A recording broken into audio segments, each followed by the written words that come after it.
push one more second. Chase the glory. Visez haut.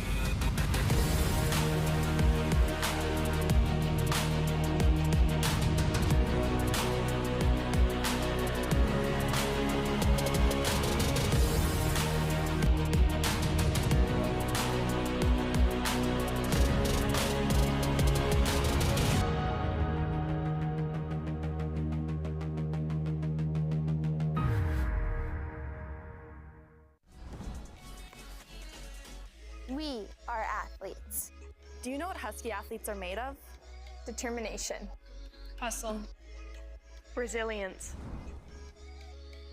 We're part of a team and a community. We work hard for every goal. And every grade. Do you know what Husky athletes become? Pharmacists. Teachers. Professionals. Olympians. When you invest in student athletes, you invest in the future.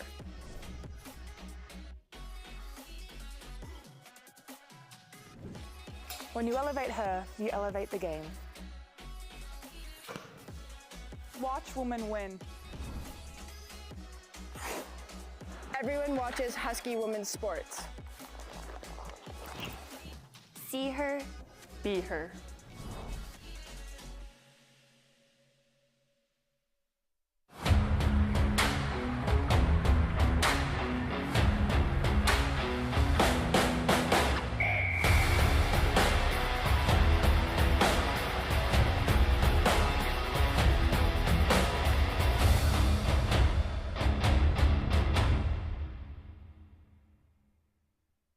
U-Sports on CBC, presented by les championnats U-Sport à Radio-Canada, une présentation du gouvernement du Canada, the Government of Canada, Nike, Fox 40, Thunderbirds Medical Supplies, Les Bagues Baron Rings, APAR, and by BioSteel.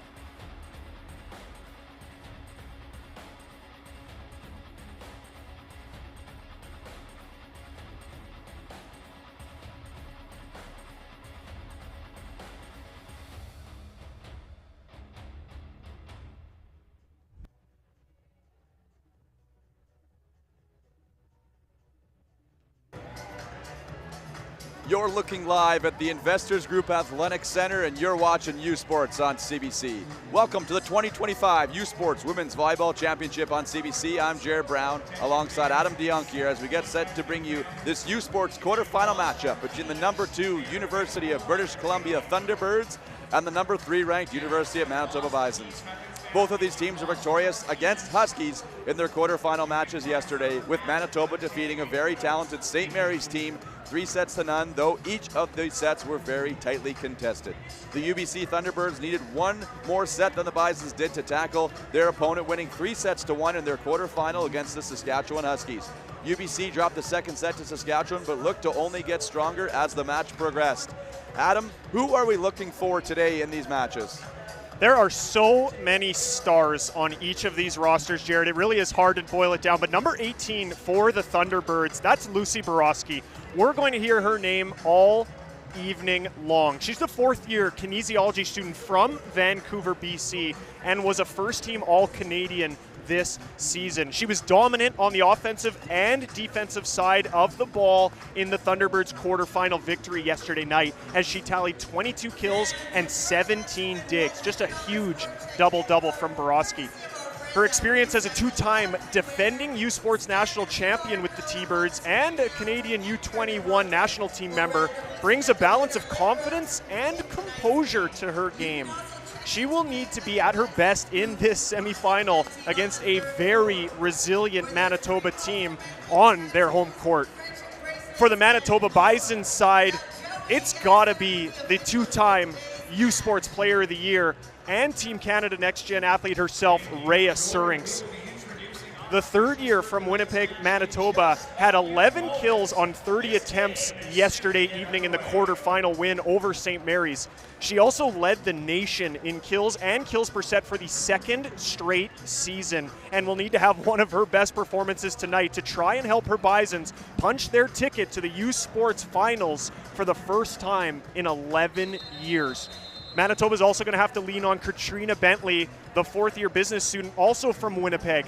She was a second-team All-Canadian this season and had 35 assists in the Bisons' 3-set quarterfinal victory win, along with 7 digs. Her ball control and effort allow her to give the Bisons offense a chance in all scenarios.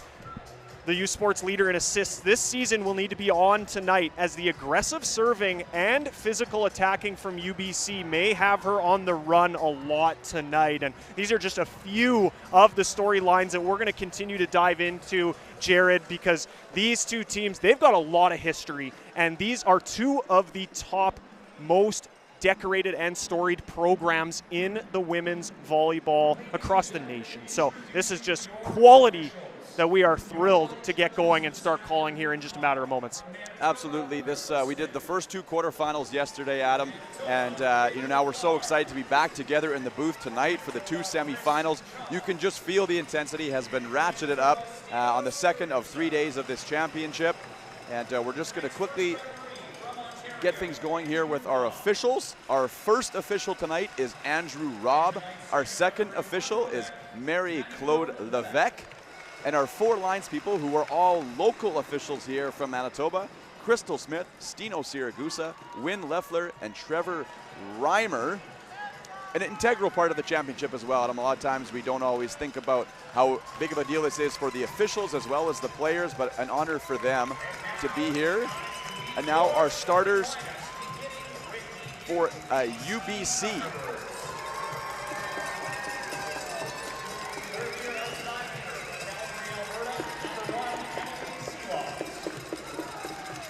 Number 1, Emily Silovs.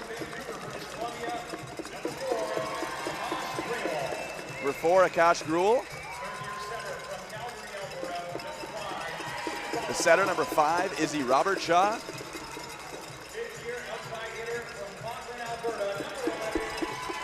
Number 11, Trinity Solecki. Number 16, Emma Doyon.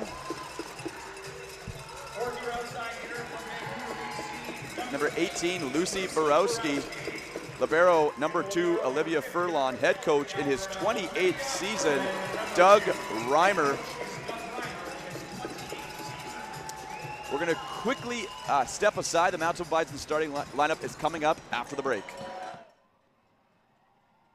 Bisons are on the move, always on the go, charging ahead, making a difference in Manitoba and around the world. In transportation, in Canadian football, and in journalism.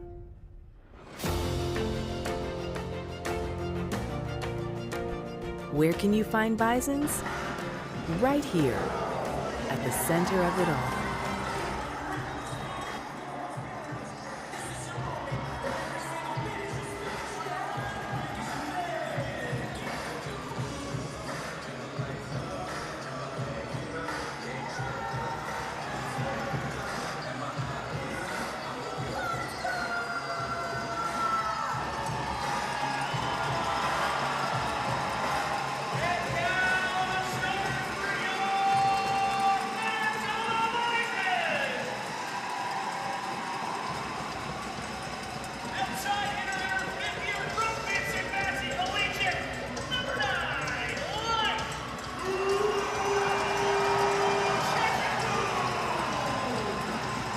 Welcome back to Winnipeg and the 2025 U Sports Women's Volleyball Championship on CBC. It's getting a little crazy in here, Adam. We're meeting the starters for the Manitoba Bisons. First of all, number 9, Light Uche Chuchku. Number 12, Katrina Bentley. Number 13, Andy Almonte.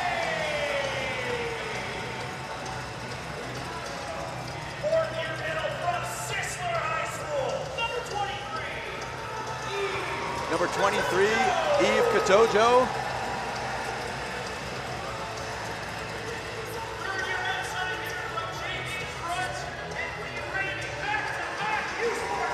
Number 25, Rhea Surinks. I mentioned the 2-time reigning National U Sports Player of the Year.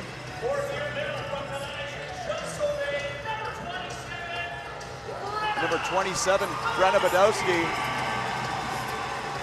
Libero is number 14, Julia Arnold. Head coach in his 39th season is Ken Bentley.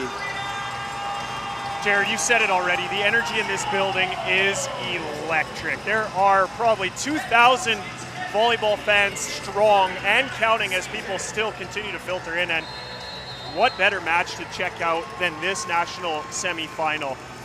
The Manitoba Bisons have won 5 of their last 6 matches against the UBC Thunderbirds, dating all the way back to 2023.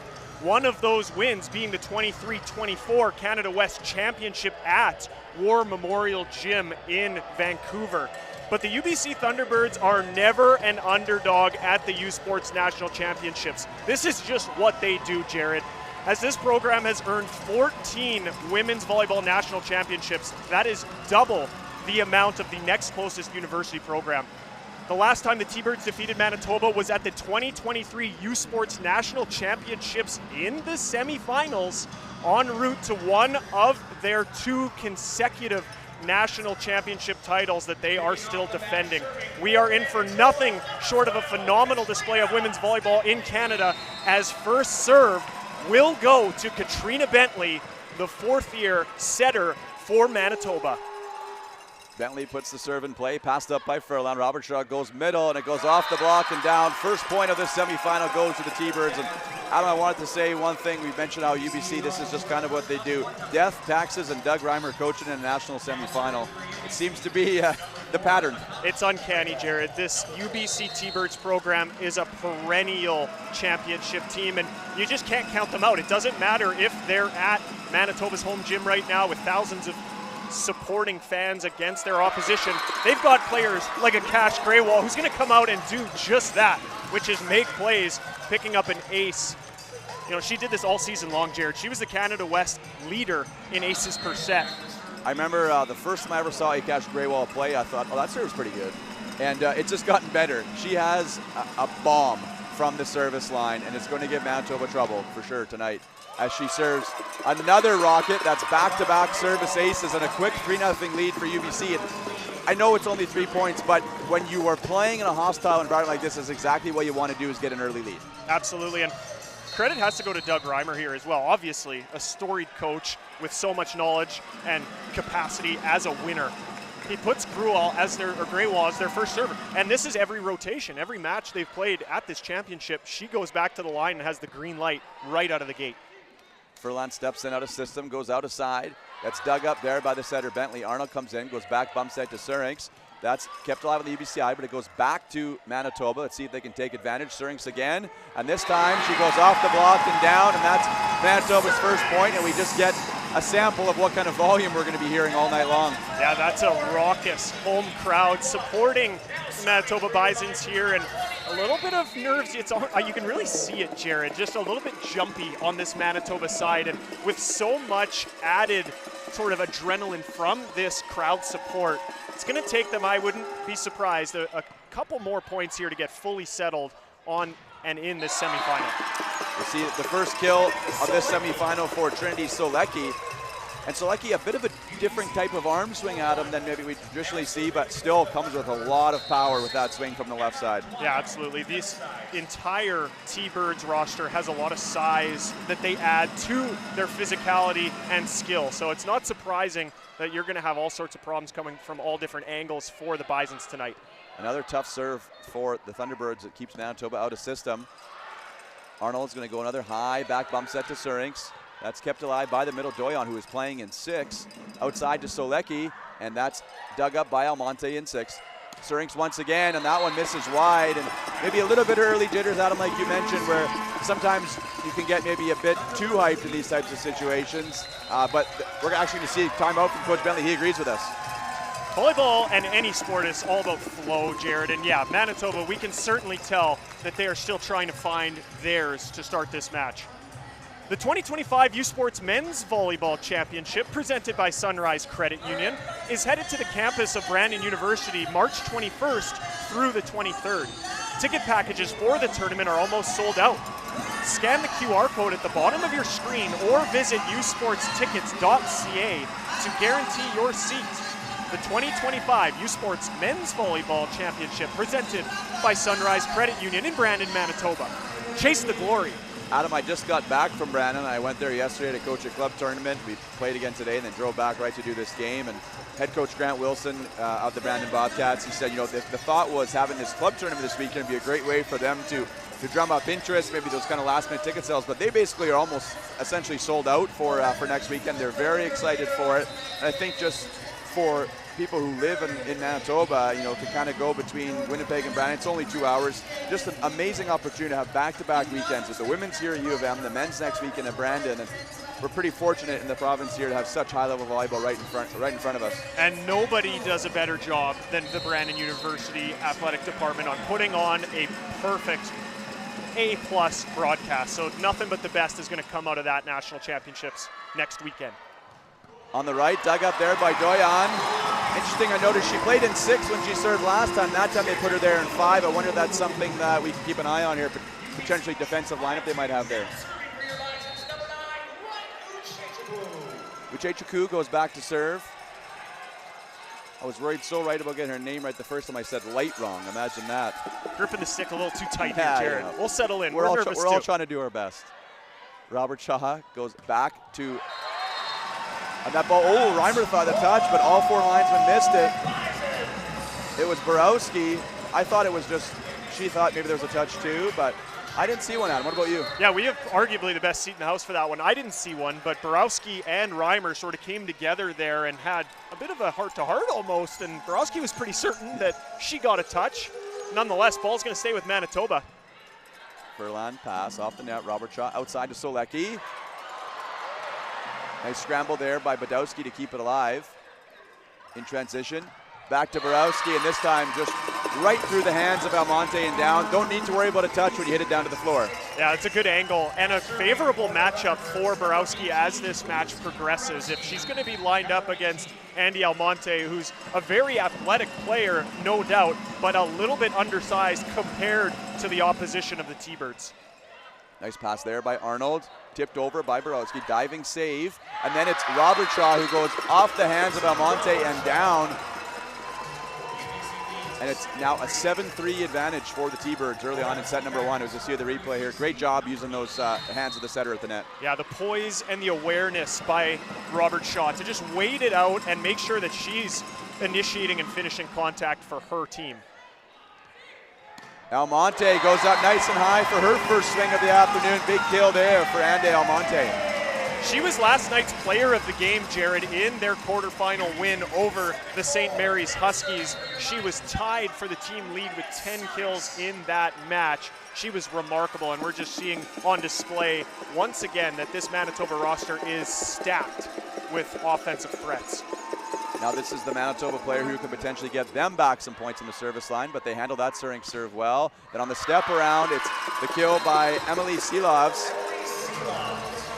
I love that set selection from Robert Shaw. Just immediately spreading that Manitoba block, and on the first serve of Rhea Surings to side out is critical to their success to start this game. That's a great side out for the T-Birds, and yeah, they keep the Manitoba side doubled up.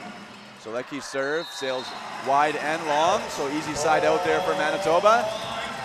Still a 3-point advantage for the Thunderbirds, but Manitoba seems maybe settled down a little bit after that timeout from Coach Bentley. And Brenna Badowski will go back to serve. Badowski, a longtime teammate of a couple of these Manitoba Bisons, Bentley and Arnold, going back to their high school days. Obviously, pretty beneficial from a setter-hitter connection to be playing with, as a middle, your same setter almost your entire career. Nice play at the net there once again by the Thunderbirds. That's Robert Shaw. That's a couple kills for her. Not the biggest setter in the world, Adam, you could say, like certainly 5'9", but very aggressive at the net already. We've seen a couple times. Bentley off the net, goes back row to Surinks, and that's going to be a kill for her as the Thunderbirds can't come up with the dig. Once again, having their middle play in position 6. Yeah, it's one of those plays, Jared, that maybe is hurting them a little bit here, as there's been a few opportunities in position 6 after the middle has served that just really haven't come up strong or in favor of UBC. So you said it best. We've got to keep our eye on that and see what kind of adjustments are made on the fly by the coaching staff. Girls pass. They go back to Borowski out of the back row, and she finds the end line. 10-6 UBC. That's such a disciplined swing out of the backcourt there, Jared. Not getting greedy, swinging sort of sharp cross. This ball just stays deep into the last meter of the court. That right there, folks, if you're a young athlete watching, do it just like that. It's interesting, Coach Reimer and his assistant coach, Beethan Thomas, who we've noted somewhat cut from the same mold, kind of look alike a little bit, but both wearing earplugs, just to kind of dumb down the background noise a little bit. I've honestly never seen that from a volleyball coach before. Have you? No, I haven't, honestly, but it's a good call. It's very loud in this gym. My Apple Watch keeps telling me that, you got to take care of your ear health, but we got better things to do. Outside, dug up there by Arnold. Bentley on the run, goes back to Syrinx on the left, and she goes right over top of the block of Greywall. And I think we're going to see a lot of that tonight. High ball swings outside from Syrinx. You see in the replay here, just right through the hands. It's now Bentley who will go back to serve. Manitoba has closed the gap to just 2 points. Still trailing 8-10. Furlan, not a great pass. Robert Shaw's going to dive just to save it. Borowski hits the ball into the net. This is the most comfortable we've seen Manitoba so far, to cut you off a little bit there, Jared. They're really starting to settle in. We're seeing more poise, a little bit more pressure from the service line. This is more the brand of volleyball, and no surprise, it's going to take about 20 points for them to find their groove. Furlan, nice pass. They go back to Greywall, tips it over. Light makes the diving attempt, but can't come up with it. And now this is that weapon where you kind of needed that little bit of a run from Manitoba, because realistically, each time Greywall goes back to serve, you potentially could be giving up, a point or two. She's just so aggressive from back there.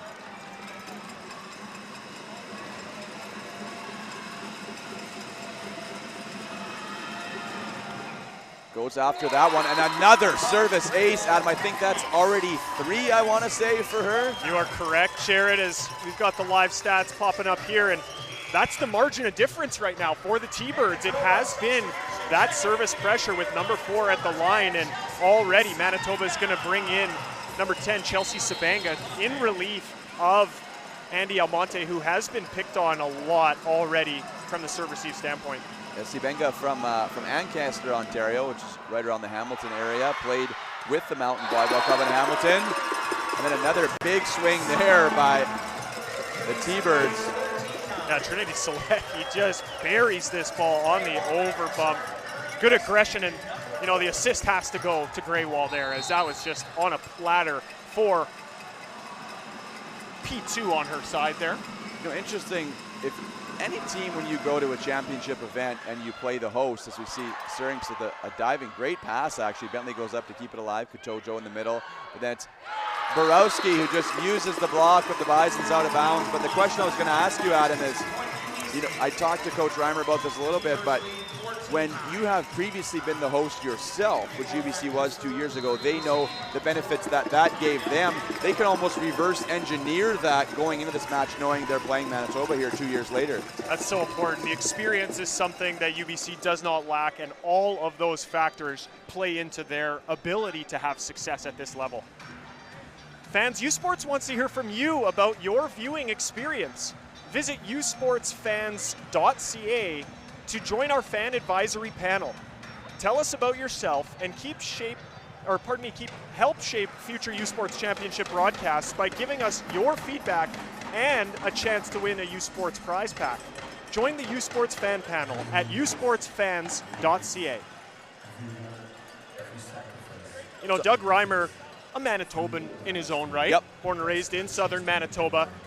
He actually brought a national championship to the University of Winnipeg, first and foremost in 1993. It's pretty impressive just how deep roots run in the volleyball community here in Manitoba. And obviously Doug Reimer, he's got more championships than we can count for the Thunderbirds.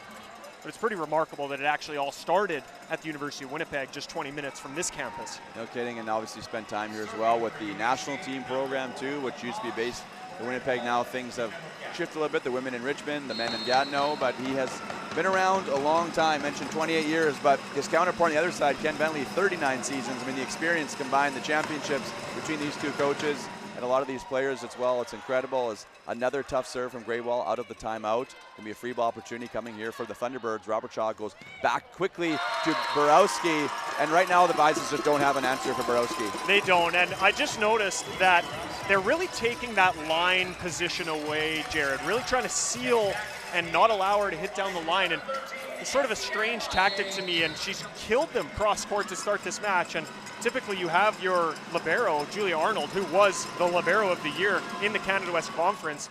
Wouldn't you want to filter to her and leave a bit of line? We'll see if maybe Manitoba adjusts as Borowski continues to have success.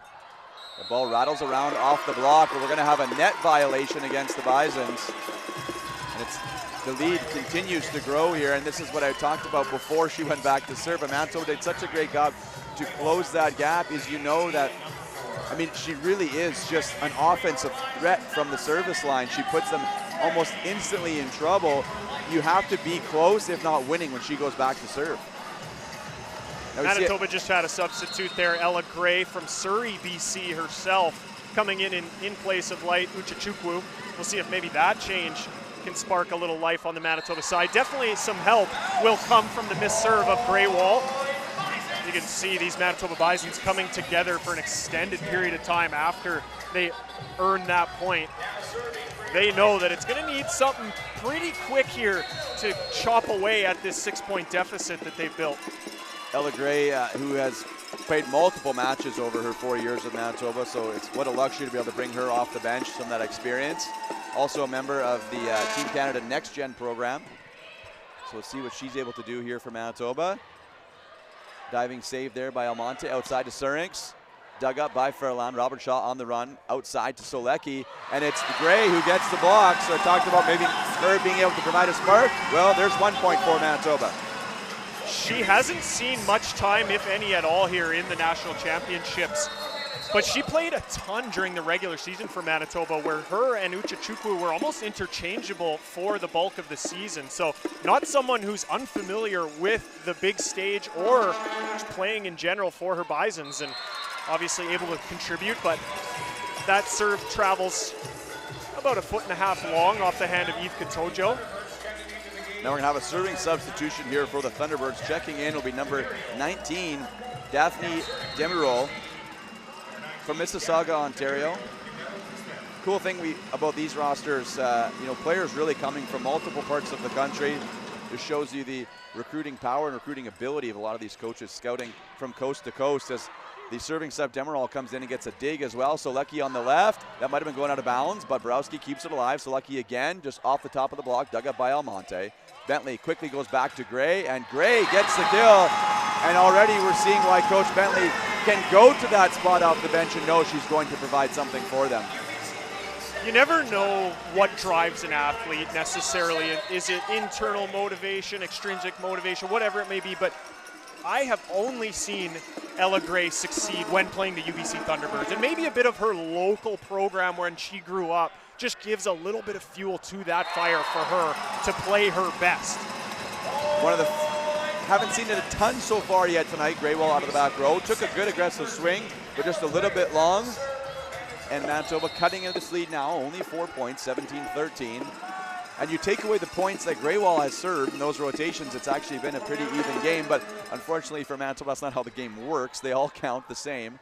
As Borowski with the roll shot takes Surinks out, and now it's Almonte looking to use the block. Arnold's there with the cover. Back to Surinks again, and this time she uses that block out of bounds. You could see the tandem of the UBC front row in Solecki and Seelov just waiting for that ball to go to Surinks. They know she is going to be targeted in transition, but she's just too strong. That swing is too high and too quick of an arm to allow those forehands to get established. And just like that, Manitoba, they continue to battle and stay resilient here, trimming this lead to 3, but it's a timeout from the UBC Thunderbirds to try and park that momentum right when they can. And Manitoba, they were such a phenomenal defensive team all season long, including yesterday evening in their quarterfinal match. it must make it really difficult for any opponent, but especially the Thunderbirds, who really are an efficient attacking team, but needing that second, third, fourth, sometimes opportunities throughout an individual rally to put a point on the board. Curious to see your thoughts on what the approach is when you're sort of getting worn down like that, Jared. You know, it's interesting because within these sets, right, there's these little ebbs and flows between these two teams, and it's really felt like UBC, like the game to me has been even, I said point-wise, other than those two scoring runs that Greywall went on, but I feel like the points, the way they're being scored, there hasn't been a ton of resistance in the Manitoba. You know, UBC's been able to sort of swing away a little bit more freely, but they're still right back into this game, and at 17-14, one or two more holds here. I see they've already, well, that's going to help a little bit, obviously, the kill to the middle there by Seeloffs, but whenever you're down, it's a moral victory, a small victory, forcing UBC, Coach Reimer, to take a timeout there. That's something you can try to steal back a little bit to your side if you're Manitoba. You know, Adam, what do you feel about this here? Bentley kind of coming almost from that deep corner in 5 in that one rotation. What do you think of that? Yeah, the Bisons have done that all year as they get a side out right away to Brenna Badowski. But they run a bit of an unorthodox rotation where Rhea Surinks is opposite Katrina Bentley. That is typically what makes sense. But they have it in a different lineup where she's rotating with the middle behind Katrina Bentley rather than it being a left side. So it's sort of an interesting little bit of a wrinkle that they run, which moves her around and allows them to move Surinks around as well, both in the front and back row. Nice cover there by Arnold. So your point you were making, Adam, is traditionally most volleyball rotations, if we're thinking about it, numbers on the court, you know, our setter would start in position 1, the opposite hitters in 4, we have left sides in 2 and 5, middles in 3 and 6. If you kind of were looking at the court just from a beginning stages, always don't have to start that way. What you're saying is that when the setter's in position 1, you have a middle in position 2 and 5. And, you know, that is something that teams will do. It's something that traditionally we don't see as much, but like you said, the ability to move Surinks around, have her hit that C-ball to the back row, hit some balls on the right, you know, move around from blocking standpoint. It's an interesting, different look that obviously they've experimented, and I think the ability of Gray to play on both pins probably helps a little bit that they can do that.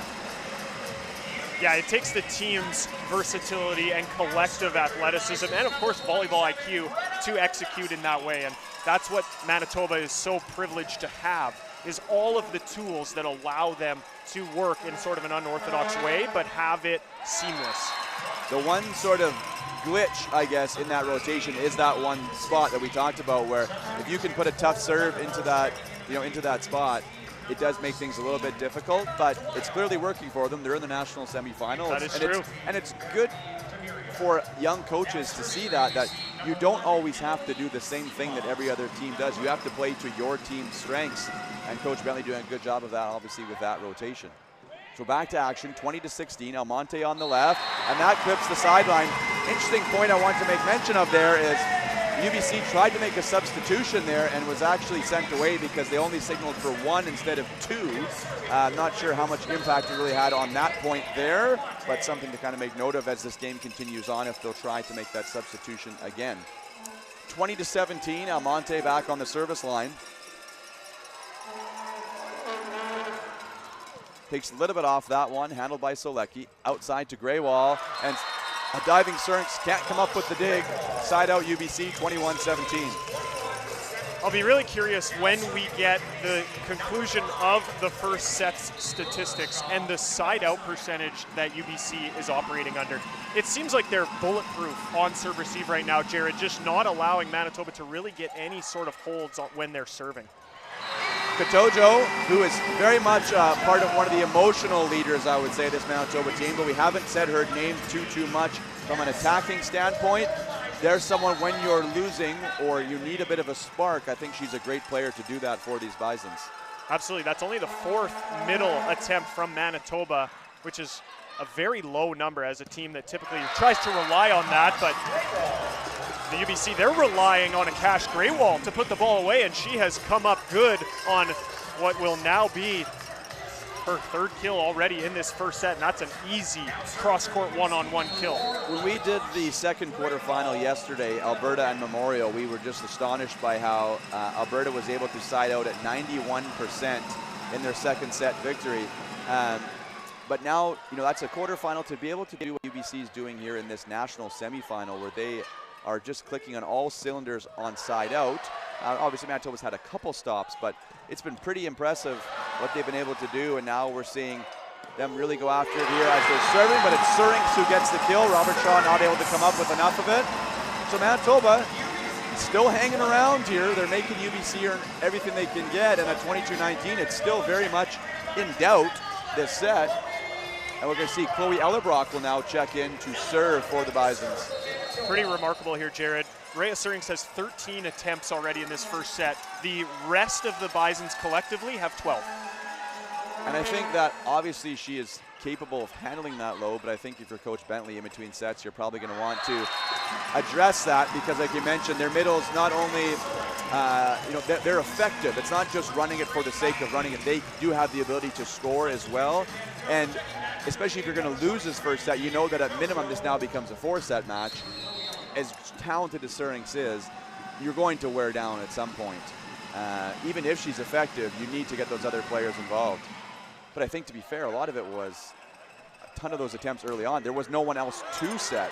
They couldn't keep the middles involved, as this Greywall serving was putting them so much difficulty. And now with that kill from Borowski, we're going to have a set point opportunity for the Thunderbirds. They lead 24-19 with one of their leaders, Emma Doya, on the middle on the service line. That was such a talented swing from Borowski. She had to contort her body and sort of reach back just to get contact, but for her to find that tiny piece of the court where the end line intersects with the sideline, that is just a sick swing. Another strong swing from Gray, then Badowski goes up. Greywall, though, with the dig. Skolecki's just going to put it over. Puts Surinks in a little bit of trouble. They go back to Gray, and that might be the player that, if it's not Surinks, maybe it's Gray who's come off the bench and been very strong. There's no doubt that Manitoba has the players to support Rhea Surinks in the offense. It doesn't have to be a one-horse race for Manitoba to have success. They have the weapons, and if the middle blocking of UBC is going to be giving so much attention to Surinks, there's going to be opportunities for the others. Goal shot dug up by Surinks. Bentley goes high ball outside to Almonte, and that finds the hands and the court. So a nice little push here from the Bisons at the end of this first set, but they're going to need a few more as they still trail by 3, 24-21. I'm seeing some compounding frustration from Coach Doug Reimer when Almonte is attacking. That's a few times now she's scored sort of in this shallow 1-6 seam, and there's been no pursuit from the T-Birds, and it almost looks like that was a game plan of theirs that's just being missed. Shoulder dig from Arnold, but no one else is to come up with it. And with that point, UBC takes the opening set of this U Sports National Semifinal 25-21. Reminder, you are watching the 2025 U Sports Women's Volleyball Championship on CBC. We'll be back with you after this. Bisons are on the move, always on the go, charging ahead, making a difference in Manitoba and around the world. In transportation, in Canadian football, and in journalism.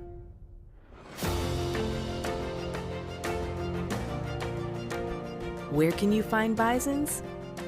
Right here, at the center of it all.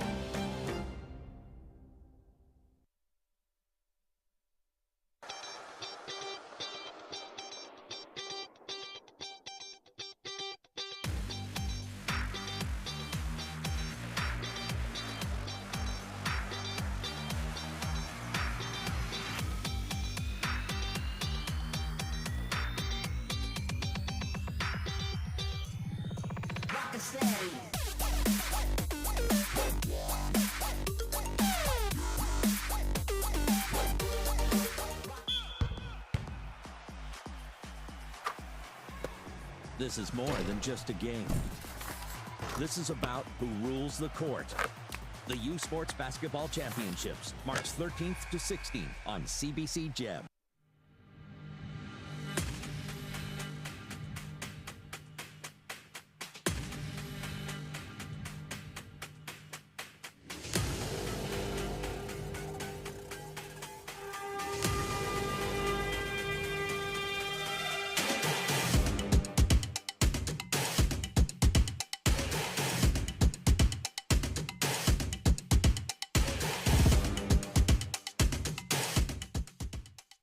U Sports fans, check out shop.usports.ca for this week's promotional item from the Nike Team collection. Visitez le shop.usport.ca pour en profiter de la promotion de la semaine de la collection Nike Team.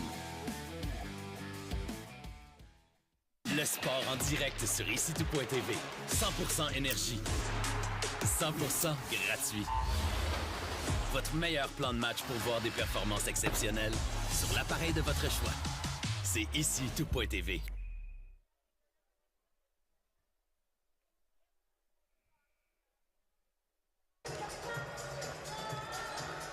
Welcome back inside Investors Group Athletics Center. CBC is Canada's home for university sports action. The nation's top university women's and men's basketball teams are in Vancouver this weekend for the 2025 Indochino U Sports Final 8 presented by Victory Creative Group. Catch the men's gold medal game Sunday at 4 p.m. on CBC TV and Sportsnet, followed by the women's game at 7 p.m. Eastern on Sportsnet. U Sports on CBC, where champions are made. And Jared, these are two championship level caliber teams in front of us right now here at the Women's Volleyball National Championships, and they're playing like it. It's amazing, Adam. We look at the stats here, and if somebody told you before the game, all right, you're going to have 14 kills with 1 error and 31 attempts, but you're going to lose the first set, they're going to ask, well, what did we do wrong? And that's exactly what happened to Manitoba, but on the flip side of that, UBC, 19 kills in the first set. Incredible, incredible amount. And then also add in 3 aces. It shows you there wasn't a lot of unforced errors from either side, as we have a good scramble rally right off the hop here. Bentley got a piece, but no one was there to cover behind her, so the first point of the second set goes to the Thunderbirds. But, I mean, you look at this stats, Adam, that you have in front of you there, there's really not many errors by either team. It was a lot of earned points. Absolutely. Manitoba had 1 attack error, no team blocks for UBC, so that was the one, just a ball attacked out. That was it.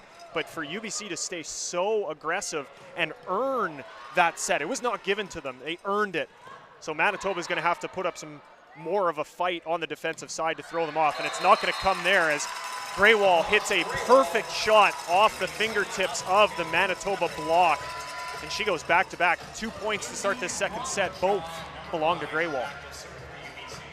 We noticed as well that probably something that I'm sure Coach Bentley will be talking about, all the large coaching staff on the Manitoba bench, but the libero Furlan, 11 receptions, 11 of the 19 total receptions for UBC, and they're going to want to get that ball off of her. She's been very steady on receive, and obviously that's the libero's job, but you look at the Manitoba side, 6 different players actually pass the ball. UBC mixing it up a little bit more of who they're attacking there. You know, we can see right now, Furlan gobbles up a lot of court in the middle. We have Greywall almost on the sideline passing as the front row option.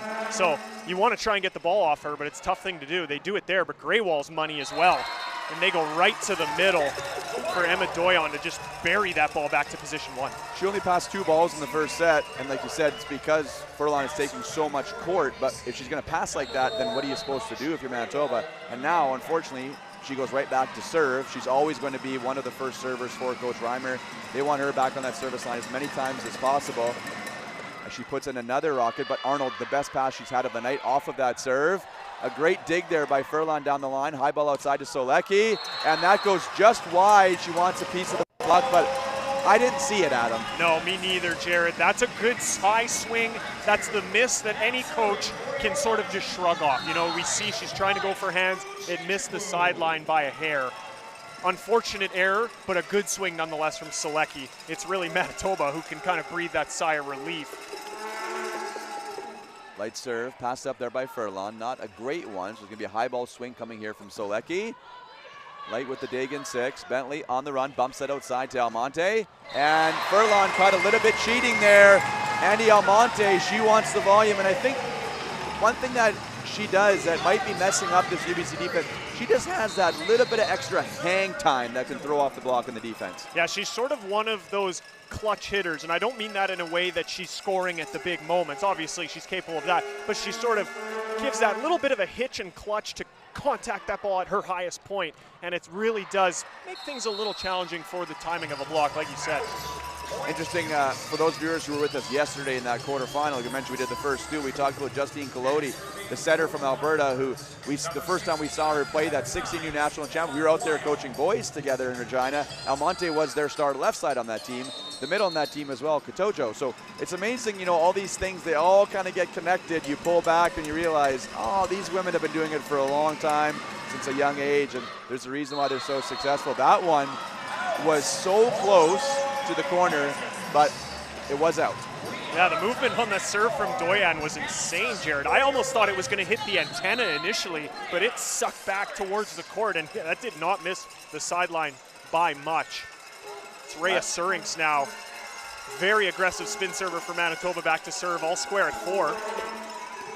Surinks serve goes into the net. Side of UBC. Just to put a bow on the Doyan serve, she was one of the athletes who attended the press conferences with the coaches on Thursday, and she had a unique perspective. She spent a little bit of time in CEGEP. She's from Quebec. She played for the Lynx, Edouard Montpetit, CEGEP, and you know, she seemed like she just kind of had a good air to her. You know, it didn't take things too seriously, and I really enjoyed that.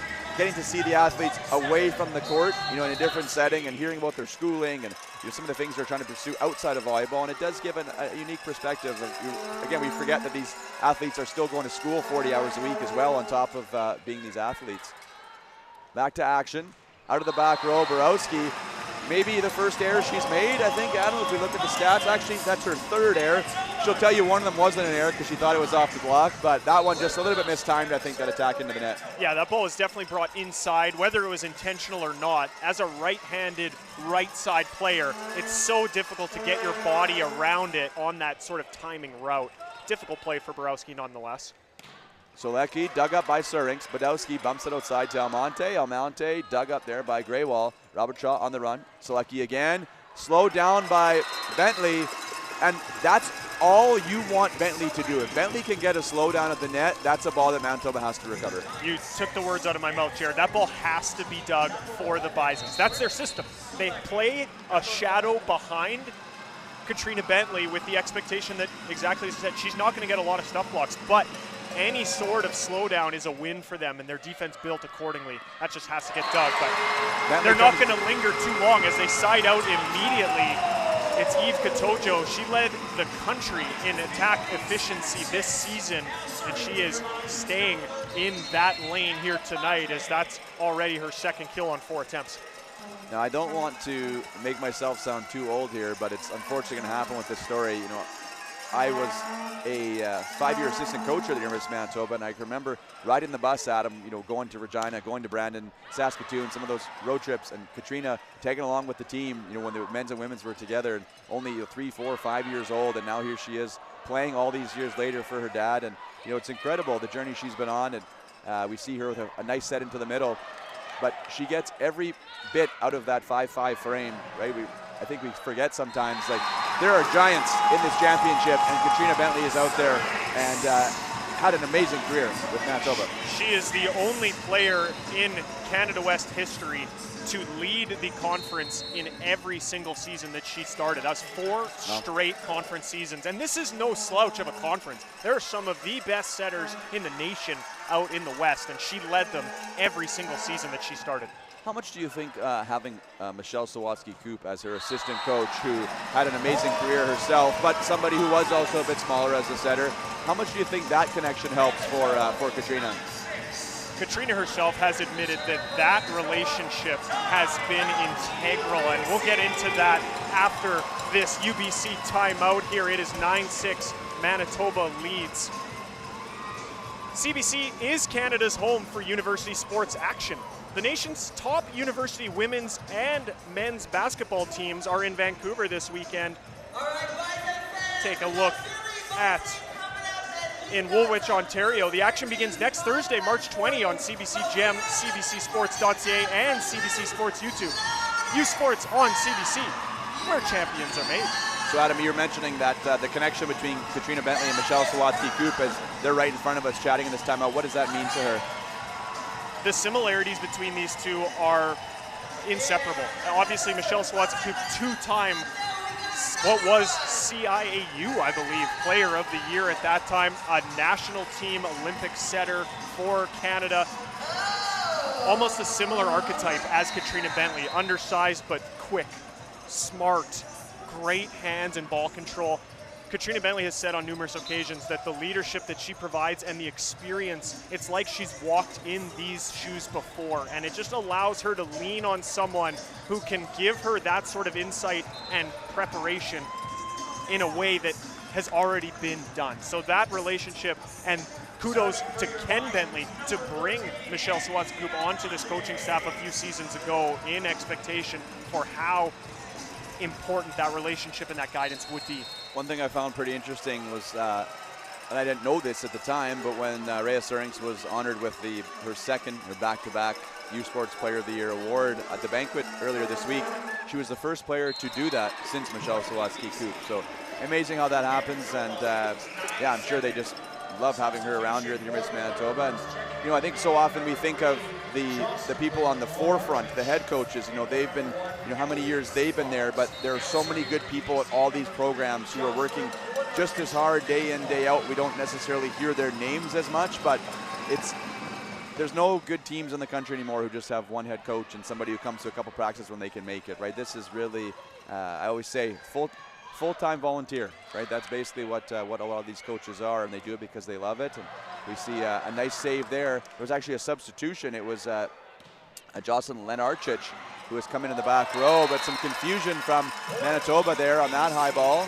So We've side seen out for that T-Birds. breakdown a few times from Manitoba, which is very uncharacteristic of them. And maybe it's the volume in this gym that's throwing off their communication and just not allowing that second contact to have help when needed. That's 2 or 3 times we've seen that ball hit the floor, which is just not the Bison's identity at all.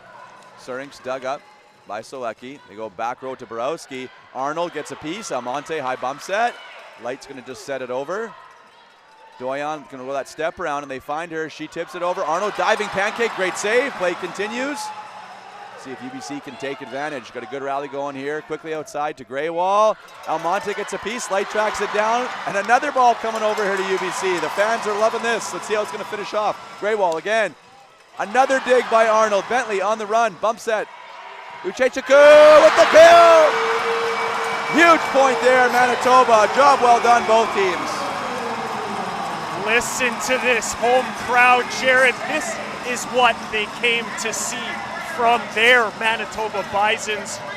I wish we had a pedometer on Katrina Bentley streaming to our phones here. She must have done about 100 steps in that rally alone, tracking every ball down. Remarkable play from Manitoba. You know, I like to walk out. This is not a secret, but Katrina was in dead sprint there.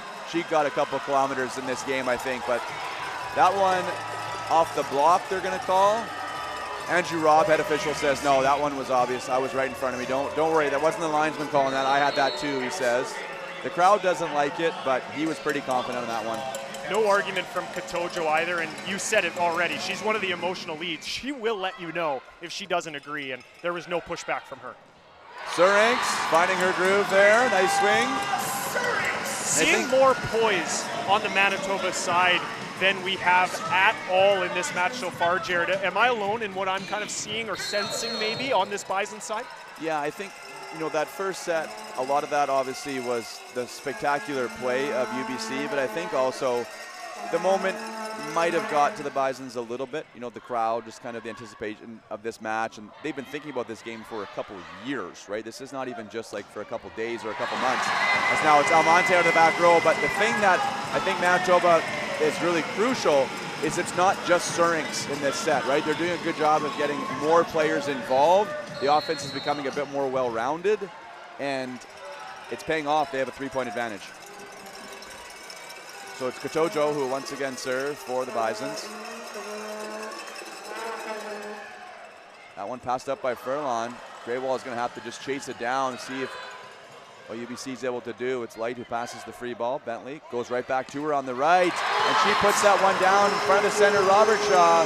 And Coach Reimer is not happy with his defense on that play. And telling Borowski she's too far out. We got to take her across court away, I think was the advice on that one. I've seen a lot of Bison women's volleyball games this season, Jared, and Uchechukwu has hit that cross-court shot from her one opportunity on the right side probably 95% of the time. So I agree with Coach Reimer's frustration. You got to know your assignments. Nice slow down there by Light at the net. Bentley goes middle to Badowski, and the official thought about calling a touch, but then he changed his mind, and I didn't see anything off the block there. So UBC trying to weather this storm here a little bit, not only from the team, but also from the fans. And now it's Akash Grewal who will go back to serve. And if you're UBC, this is who you would like to have on the end line when you're trailing by a couple points. And Almonte, great reception, especially off a serve like that. And that's how easy it's done, is Uchechukwu with the kill. Doug Reimer is beside himself right now, Jared. He just cannot stress to his left sides right now that block has to be brought in. It's not going to matter for another 3 rotations, as it's now Uchechukwu back to serve. But both these teams are phenomenal volleyball teams, Jared. There is very little separating one from the other in terms of skill and talent and athleticism. It's those tiny assignments in that game planning that is going to make the difference. And if UBC continues to miss what might seem like something that's not that big of a deal over and over again, it's going to compile, and they're going to continue to play from behind as they have for the bulk of this second set. Number 19, Daphne Demerol will check in to serve, but we saw also a spectacular defender, so really shores up that back row for the Thunderbirds. With them down by a couple, they're going to need some digs here to get back into the set, but Andy Almonte doesn't want any part of that, but a nice little kind of almost beach dig by Grewal. Grewal, part of the national beach team stream, I believe, so that's something she'd be very familiar with.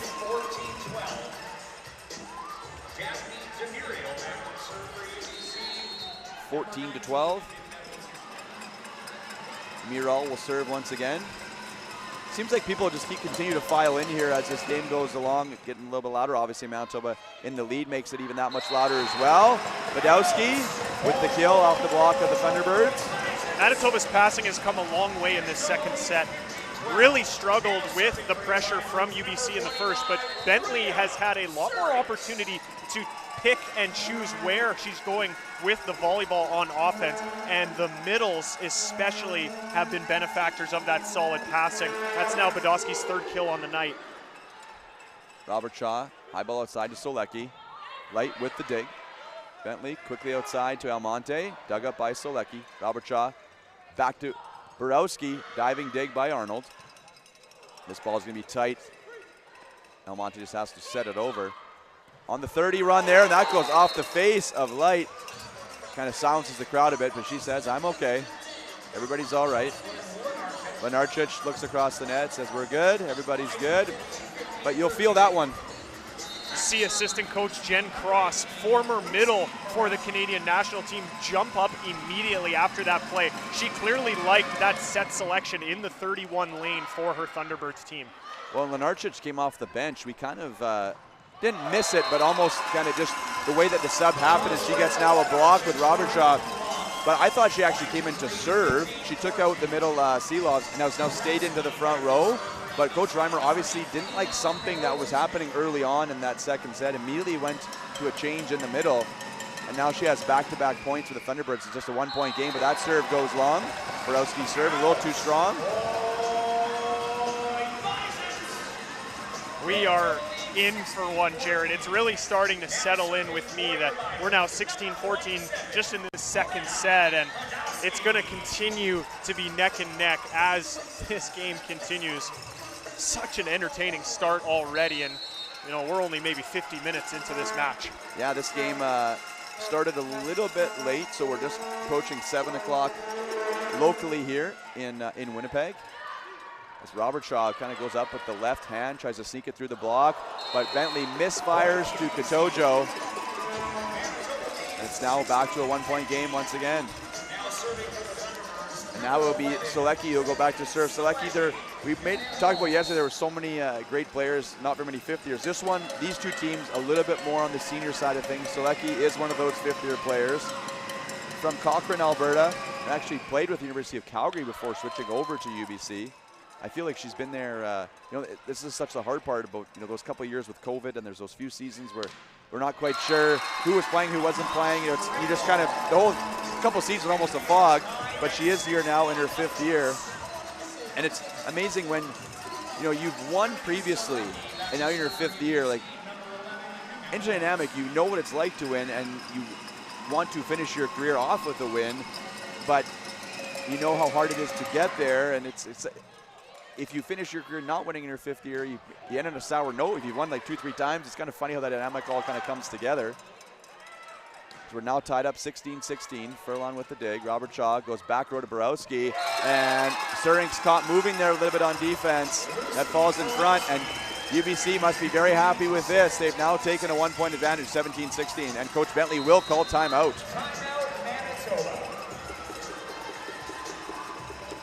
Fans, U Sports wants to hear from you about your viewing experience. Visit usportsfans.ca to join our fan advisory panel. Tell us about yourself and help shape future U Sports Championship broadcasts by giving us your feedback for your chance to win U Sports prizes. Join the U Sports fan panel at usportsfans.ca. I love that we're getting a live look of some of the crowd here at the Investors Group Athletic Center, and a lot of Manitoba support obviously on that side that's being shown, the side behind the head official. We got a couple big Manitoba faces there in the crowd, but I'm a firm believer, Adam, that especially volleyball, because it's a type of sport that the professional leagues are obviously not a lot in the North America. So there's a new league for women that has kind of debuted, a lot of games on ESPN. But traditionally, for a lot of athletes, if they want to continue their career after university, they go overseas. Whereas for a lot of other sports, athletes, they can kind of see that path for them in the North American side of things. But once these people, I guarantee you, there's multiple people who are here today seeing this level of volleyball for maybe first, second time. They're watching this match going, wow, these ladies are unbelievable. And this is what our sport needs, is more people seeing this type of thing to get more and more coverage for it. And it's unbelievable we're doing it on CBC Sports. And who better to showcase the talent that is within this country's volleyball system than these two programs, Jared? UBC, they've got 14 national championships as a program. Manitoba is tied for second with 7. That's 21 national championships between these two programs. There's nobody better to watch if you're just wanting to see what this sport has to offer than these two.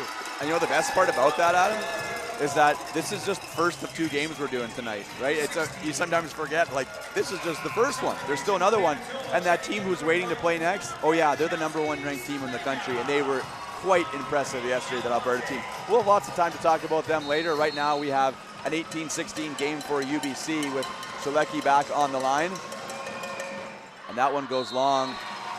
Substitution from Ken Bentley. He brought Chelsea Sabenga back in relief of Almonte, something he did in the first set. Clearly works to his advantage, as maybe that slight time break there before Selecki's next serve pushes it long.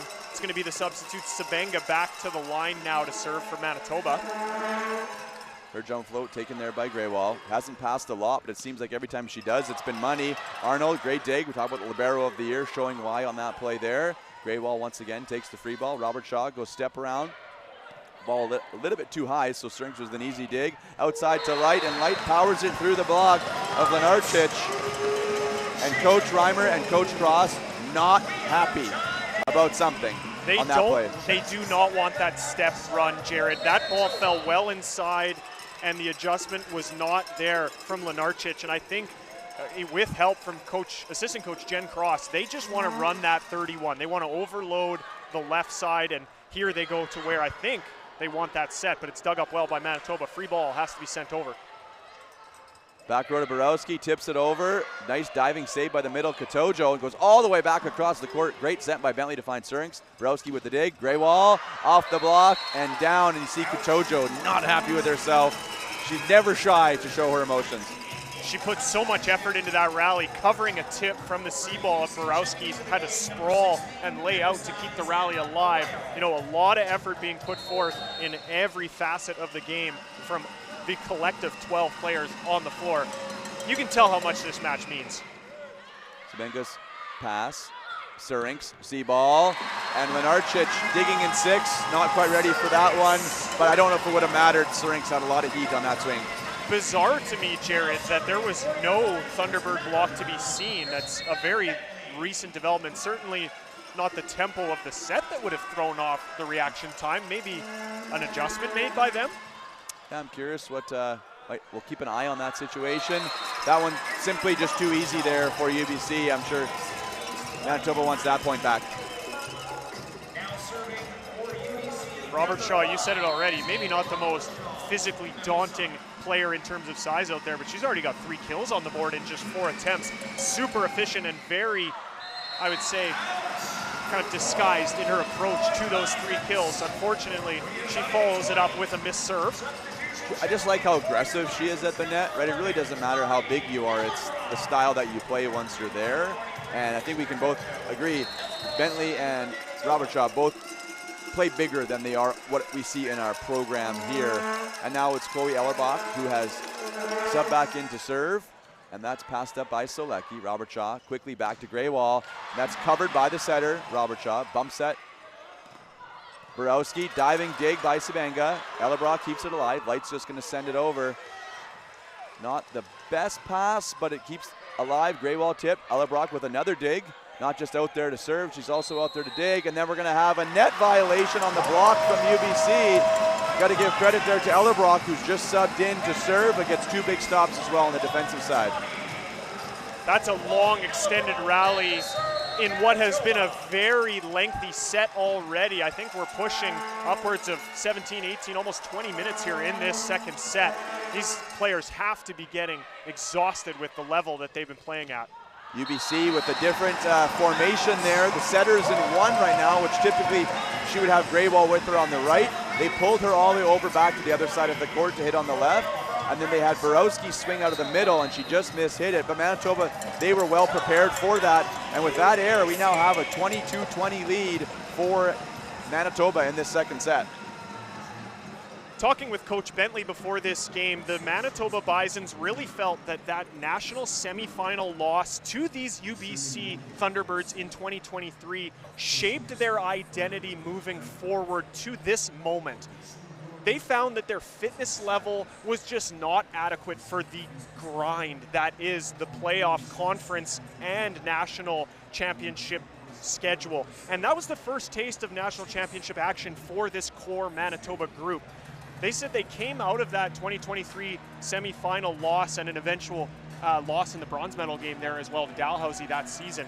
And they just felt that the tank was empty at that point in their season. So they went back to the strength and conditioning coach here at the University of Manitoba, Cole Scheller, and they demanded more fitness, more cardio, just more work. And apparently this collective group at the U of M has bought in on that. They are constantly looking for more of that hard work. They live in the gym, and it's all to build them into a team that is ready for a moment like this. And we can see that their resiliency is paying off as they've held tight here to cling to a 2-point lead late in the second set. That first quarterfinal we did yesterday, it was almost 2.5 hours long, right? If you're going to play all 5 sets, those games go a long time. A lot of jumping, a lot of swinging, as we see jumping and swinging done very efficiently there by Graywall. And I don't want to kind of keep alluding to the sort of boogeyman situation that we have, right? We're always kind of aware of it, but this is exactly what you're going to find in Manitoba. Luckily for them, the last 2 times Graywall went back to serve, they did an excellent job getting a perfect pass, getting a side out, immediately not letting her get into a rhythm. Let's see what happens here at 22-21 for Manitoba. That one passed up high. Bentley's going to bump it outside to Surinks, and Surinks gets them out of it as Furlan can't handle it.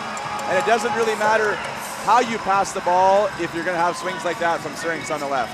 And the delivery from Bentley, underarm on the dot for Surinks to go up and crush that cross-court kill. That is quality U Sports volleyball. She had plenty of time to use her hands. I think it was maybe too high. She just felt a bit more comfortable to use her arms there. I think that's what happened. Yeah, the worst thing you could do is have a ball handling error at this moment in the set. That'll just crumble your confidence. Great response from UBC going to their #1 attack option in Lucy Borowski. Borowski and Surinks, those were Team Canada Next Gen teammates and very close with one another throughout their summer training with the national program. They're just going punch for punch against one another right now. Bentley Goes back to Surinks. Owen Greywall was there, but wasn't able to come up with the dig. And now we're going to have a set point opportunity here for Manitoba. And it's Surinks who goes back to the line, one of their more aggressive servers, to see if they can even this match up at 1 set apiece. Surinks missed her last serve, but I think she's going to be aggressive here, especially with that buffer, knowing they're up 24-22. I expect her to go after this one. And she does, but it goes a little bit long. A better serve than the one we saw before, but she just hasn't able to really kind of get into a groove on the service line yet. So now going back to serve will be Borowski. We'll see if Coach Bentley calls timeout, and he does. So we're going to delay this set point opportunity a little bit longer here. Teams are going to talk things over. Adam, what do you think Coach Bentley's saying in this timeout? If I was Coach Bentley, the emphasis would be on being in control of this situation. They have the opportunity to receive here. They have the ability to control the pace for themselves. And even if they don't get this ball, they still have the advantage to try and side out at 24 all and keep the advantage in their side of the court.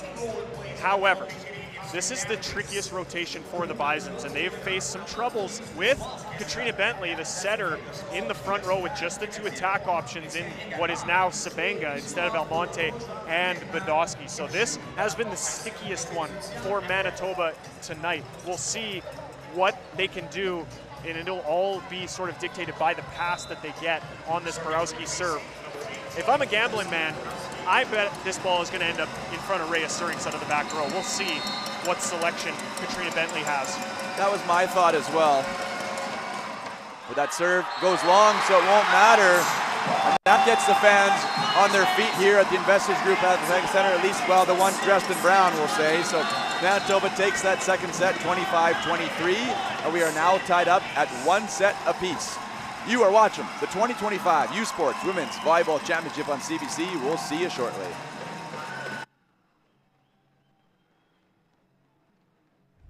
Bisons are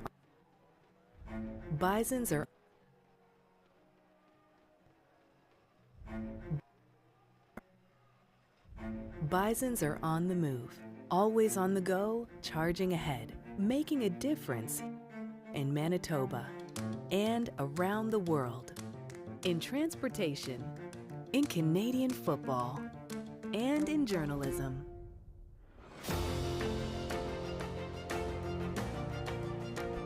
Where can you find Bisons? Right here, at the center of it all. Early mornings, late nights, every rep, every sacrifice leading to this. Fueled by BioSteel, the best get the chance to make their mark. One weekend, one shot at glory.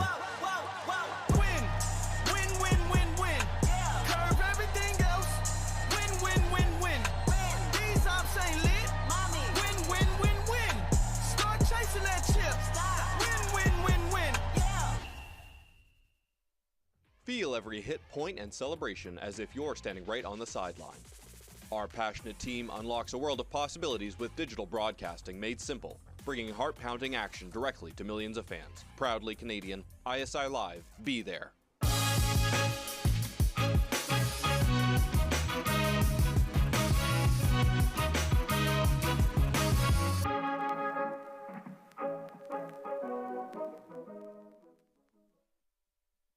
Le sport en direct sur icitout.tv.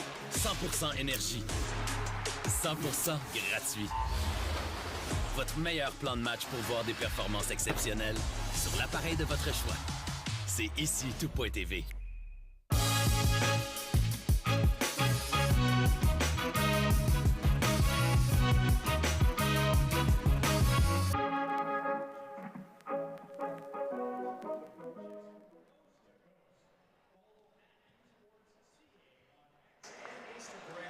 Welcome back inside Investors Group Athletic Center here.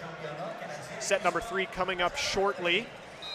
CBC Sports is the home of university sports in Canada.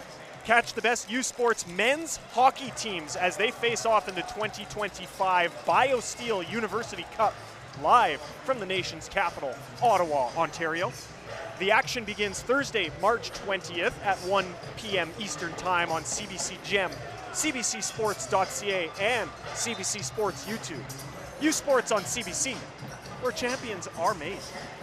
Adam, we got a one set apiece match here in this first of 2 semifinals tonight, and we now have a best of 3 on our hands. Right? The first game we did yesterday went to 5. We said it was about a 2.5-hour match. We're just probably about an hour and 15-minute mark or so here tonight, and it just kind of seems like both teams have kind of just dug in here now, and we're ready to just go blow for blow. We'll get to a couple stats after the first 2 sets here shortly, but it starts off with a block for the Bisons. And Adam, what jumps out at you after that second set? Offensive efficiency is off the charts, Jared, for both teams, hitting well over 30%. UBC 32% efficiency, and Manitoba actually edging them out at 36% efficiency. So both teams are just on display. And one of the other pieces that I was going to bring up is Manitoba was without a service ace through the first 2 sets. That finally changes for them there as Katrina Bentley aces Akash Greywall off her platform and into the first row. Manitoba's service pressure hasn't been abundant yet in the match, so it's nice for them to finally be rewarded from the service line. Syrinx in transition, dug up by Borowski. Furlan goes back, bumps that to Greywall, and Greywall dug up, diving save by Arnold. Syrinx going to swing again, but this time she's blocked by Doyon and Robert Shaw. But we keep seeing how there's smaller and smaller and smaller slivers for Greywall. They're trying to give Furlan as much court as she possibly can take. And in that one there, it was Selecki who was able to kind of move over a little bit and take it. But to this point, even though they've been trying to move Greywall into the smaller pieces, she has passed quite well. Got aced on that one there before, but that happens to the best of us, obviously. As Borowski makes a diving attempt, but isn't able to come up with the dig. 3-1 now, Manitoba. Uchechukwu has been silently one of the biggest threats for the Manitoba offense. She's got double-digit kills in 7 of her last 10 playoff games, and that's just something she does, is produce for her Bison side offensively. The balance was definitely more for Manitoba's offense in that second set. I think that was a big part of their success, and the block is no doubt part of that success as well, as that is the second Manitoba stuff block in the early stages of this third set. This time, it's Badowski and Syrinx teaming up for that one. We said in that first set how, you know, UBC, with their offense was just clicking on all cylinders. Now we've seen a couple blocks here already to start by Manitoba. And, you know, once that happens a couple times, obviously it goes into your mind there. And even the best, most experienced players still start thinking if there's maybe a couple different shots needed. UBC didn't have to make really any adjustments in the first set. When they were swinging, they were scoring. And good on Manitoba to maybe catch up to the speed a little bit of it, kind of get settled in. They started to figure things out a bit. But this UBC team, they're not going to go away, obviously. As Greywall now goes back to serve with her team trailing by 2 early on here. Arnold, good pass, outside Syrinx. Diving save by Selecki. Back to Borowski, and Borowski continues to be a force up at the net. And we see a fan, it's funny, I just looked over as the ball kind of bounced up, and I just saw a fan just yelling out at Manitoba, big cross court. And I mean, she's had that shot all night. She has, and you know, we aren't the only ones seeing it. I'm sure the coaching staff is also seeing it, so appreciate the feedback from that fan. Lights pass from behind the attack line. It's be a high ball from Syrinx, dug up there by Furlan. Robert Shaw quickly outside Selecki, and Selecki goes off that right hand of Light and into the stands, and just like that, we're tied back it up 4-4. This is just punch for punch between 2 of the top programs in the nation. Such entertaining volleyball in front of us. That's now 8 digs for Olivia Furlan in the back row for the T-Birds. She has been rock solid defensively. Good diving pass on from her knees there by Arnold, but it's kept alive on Greywall in the back row. Borowski saying, okay, you want to dig us cross court? I'll go down the line. Greywall gonna get blown up on that dig, but it's kept alive, and now Borowski looks to tip it over. Syrinx keeps it alive. Syrinx once again will swing, and that ball finds the sideline. I really don't know how Syrinx got that ball down the line, Jared. This was a high ball that was left inside, and maybe she got a bit of help from the net tape to keep it in play, but that was a very unorthodox location for that ball to end up. And to the liking of the Bison side. The Light will go back to serve. Her team leading 5-4. Greywall, nice pass. Robert Shaw all the way outside to Solecki. Deep tip down the line, and Light will want that one back. And I just want to, while it's fresh in my brain, make mention that McMaster head coach Nathan Jansen, when they were practicing here on Thursday, we talked about how the Canada Games were in this same gym in 2017 and how the atmosphere in here was incredible. The place was sold out. Manitoba women were victorious over Alberta. But how, none of those players here were playing in that tournament. Well, Light, that ball off sort of the side of the face of Robert Shaw, but hopefully she's okay. But Light was a member of that Team Manitoba. 8 years ago she played.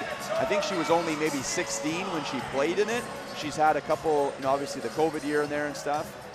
We actually are going to get a quick check here on Robert Shaw after that ball hit her in the face, just making sure kind of a concussion protocol. The team athletic therapist here putting her through the motions. Does look like she's okay.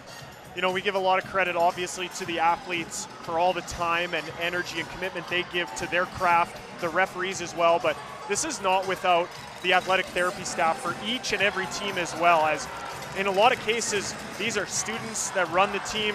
Obviously, some of the staff from the universities coming to a big event like the national championships as well, but they are with these athletes day in and day out, training and traveling and at matches. Their commitment is very well appreciated as well and on display there. Thankfully, as you said, Robert Shaw is okay, and we will get going once again. It's Syrinx with the ball in hand. Probably we'll say maybe even as recent as if we see a service ace there from Syrinx, maybe 10 years ago, if you got hit in the head or the face, were you all right? Yeah, I'm good, and life goes back on. And now I think good on volleyball just in general to realize that there are concussions in our sport, even though you might not think of it compared to football or hockey. It happens. These balls are hard, and they're being hit very aggressively and very quickly. And if they catch you in the right spot, it's not going to feel very good. And glad that UBC went through the proper channels there. Robert Shaw looks okay. Got a little Mikasa tattoo there, but she'll be okay, and life goes on. And the thing, too, about it is she was in the right position. She was in the right spot. The ball just got on her too quickly. Don't you feel, though, like Robert Shaw is the type of player who almost I don't think anyone likes getting hit in the face, but doesn't necessarily let it bother her too much? Is that fair to say? Not at all. I completely agree, Jared. And in contrast to that, Katrina Bentley in yesterday's quarterfinal was struck in the face with that kind of pace, except hers was at the net. Wow. So she got hit from point-blank range. The rally went on, and they ended up winning that point. And they had a quick check-in on her as well, and she was all right. But these two setters, they're gamers. They're here to put their best foot forward and lead their respective sides. And we see a great side-out set selection from Bentley going to the middle of Brenna Badowski there. Manitoba maintaining a very, very narrow one-point lead here. Badowski goes back to serve. That one might have been floating long, but Furlong took it. Solecki dug up there by Light. High ball outside for Almonte, and that one is going to be off the block. And we're going to have Coach Reimer thinking about using a timeout. He's going to confirm with his bench, and he's going to, no, let it go, he says. He wanted to.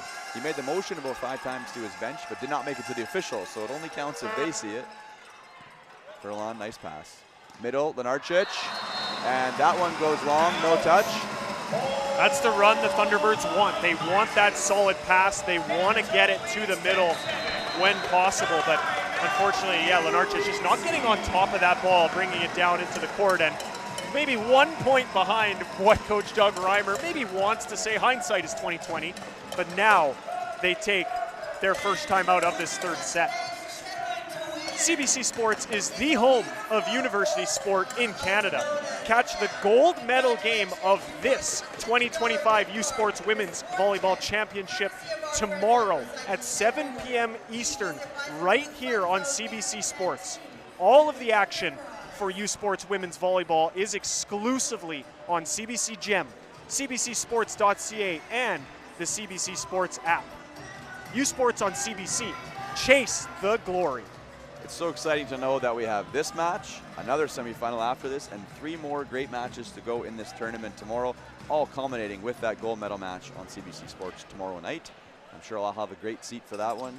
You and Amber will do a bang-up job for the final. I will not be joining us for that one. But Adam, what is happening here in this set? Do you feel like, is U of M just finding some cracks maybe in UBC? Is UBC not playing as well? What is leading to this 3-point advantage here for U of M? I think we're seeing the adjustments starting to take shape on either side of the floor. And these are 2 of the top teams and top coaches in the nation. They're going to make these adjustments on the fly in between sets and while a set is underway as well. And I just think we're in that sort of feeling out period where each side has made their adjustments and it's now counter time, where each side is continuing to see what the others is going forward with and trying to catch up. And right now it's been a volume of middle from Manitoba that I think is catching UBC by surprise and opening up options on the outside like that to players like Andy Almonte, who finds the block of UBC to her advantage. And sort of right on cue, it's going to be Emily Seelovs coming back onto the floor in relief of Jocelyn Lenarchich. And maybe that attack through the middle is becoming too much, and another adjustment being made now by the T-Birds. That one almost found the end line, but does go a little bit long. And we still, it seemed like an interesting substitution when it happened in the second set.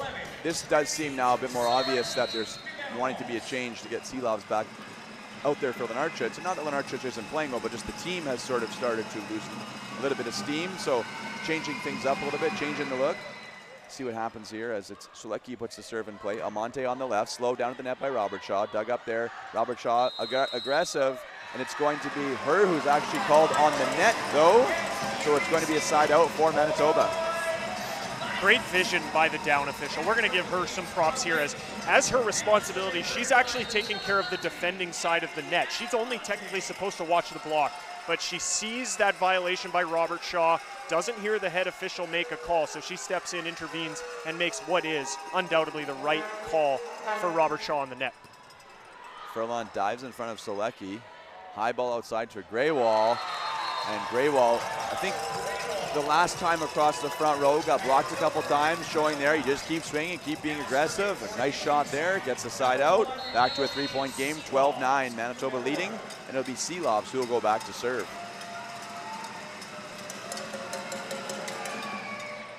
Passed up by Arnold. Handcuffed her a little bit, but got a nice high in the air. Their ability to run Surinks, but it's the other middle who's been the constant for this UBC team, Emma Doyon, who gets the block. Rhea Surinks has been held to just 1 kill in this third set so far, Jared. That is well below her consistent average throughout her entire U Sports career. We'll see if she can sort of bounce back out of it as this set progresses. Dug up there by Sulecki. Robert Shaw, back row, Borowski with the tip, and Arnold not able to come up with it. Great set from Robert Shaw. She sort of jumped early and hung in the air to hold that Manitoba block. Watch Eve Katojo and Light Uchechukwu just eons late getting to that close, and that just throws off your collective defense altogether. Another tough serve from Seelovs. Light off the block of Doyon and wide. Manitoba gets the side out that they needed, and now we're going to see a substitution here. Mackenzie Campbell, the setter from Delta BC, will check in. Robert Shaw is going to take a seat, and we're wondering if there's any kind of lingering effects to that ball she had, or just wanting to switch things up a little bit. The Thunderbirds brought in Campbell a few times in this exact moment last night in their quarterfinal, giving Campbell the opportunity perhaps maybe has some size advantage, but it's not going to matter on this ball as Manitoba's block locks up a Cash Greywall once again on the left side. The duo of Katojo, the one that they call slam for the Manitoba team, and Uchechukwu, just too solid. Nowhere to go for UBC left side. This is the same rotation that Manitoba got off onto a good start with in this third set. Bentley serving. Light down the line, overpowers Furlan. Here's the adjustments we're seeing, Jared. Uchechukwu was destroying the Thunderbirds defense with that cross-court shot on the right side. She has now made the adjustment, seeing that UBC block being brought in, and just crushes that ball down the line. Such a talented player with so many shots in her arsenal. Coach Reimer wanted a timeout, but played the game a little too long. You know, it's always kind of this funny thing where I think as a coach sometimes you want the server to see that you're thinking of calling a timeout, and then you wait a little bit, then you do call it or you don't call it. That one, he danced around that attack line for a little bit too long, missed it, but they got the side out anyway, so he gets to keep it. So we'll see how that works out for UBC in this situation here. Katojo dug up by the new setter, Campbell. Tight, Borowski tries to find that block, but just goes right into the aerial. And now it's going to be a 4-point lead restored for Manitoba, 16-12. The identity of the Manitoba Bisons has been such a steady approach to the game, and that's been a philosophy for Coach Ken Bentley for his 39 seasons. It's never changed.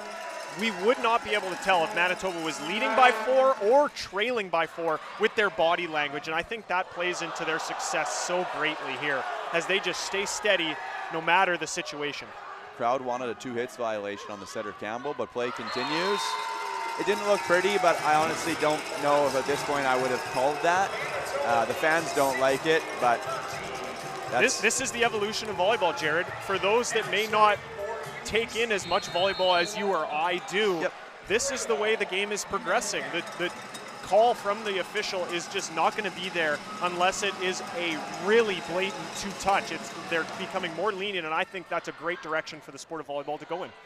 Well, like we usually say, nothing against the officials, but nobody's here to watch you, right? So the more you blow your whistle, the more you stop the play, the less the players are playing. And that's not an insult to anyone. It's just simply the fact.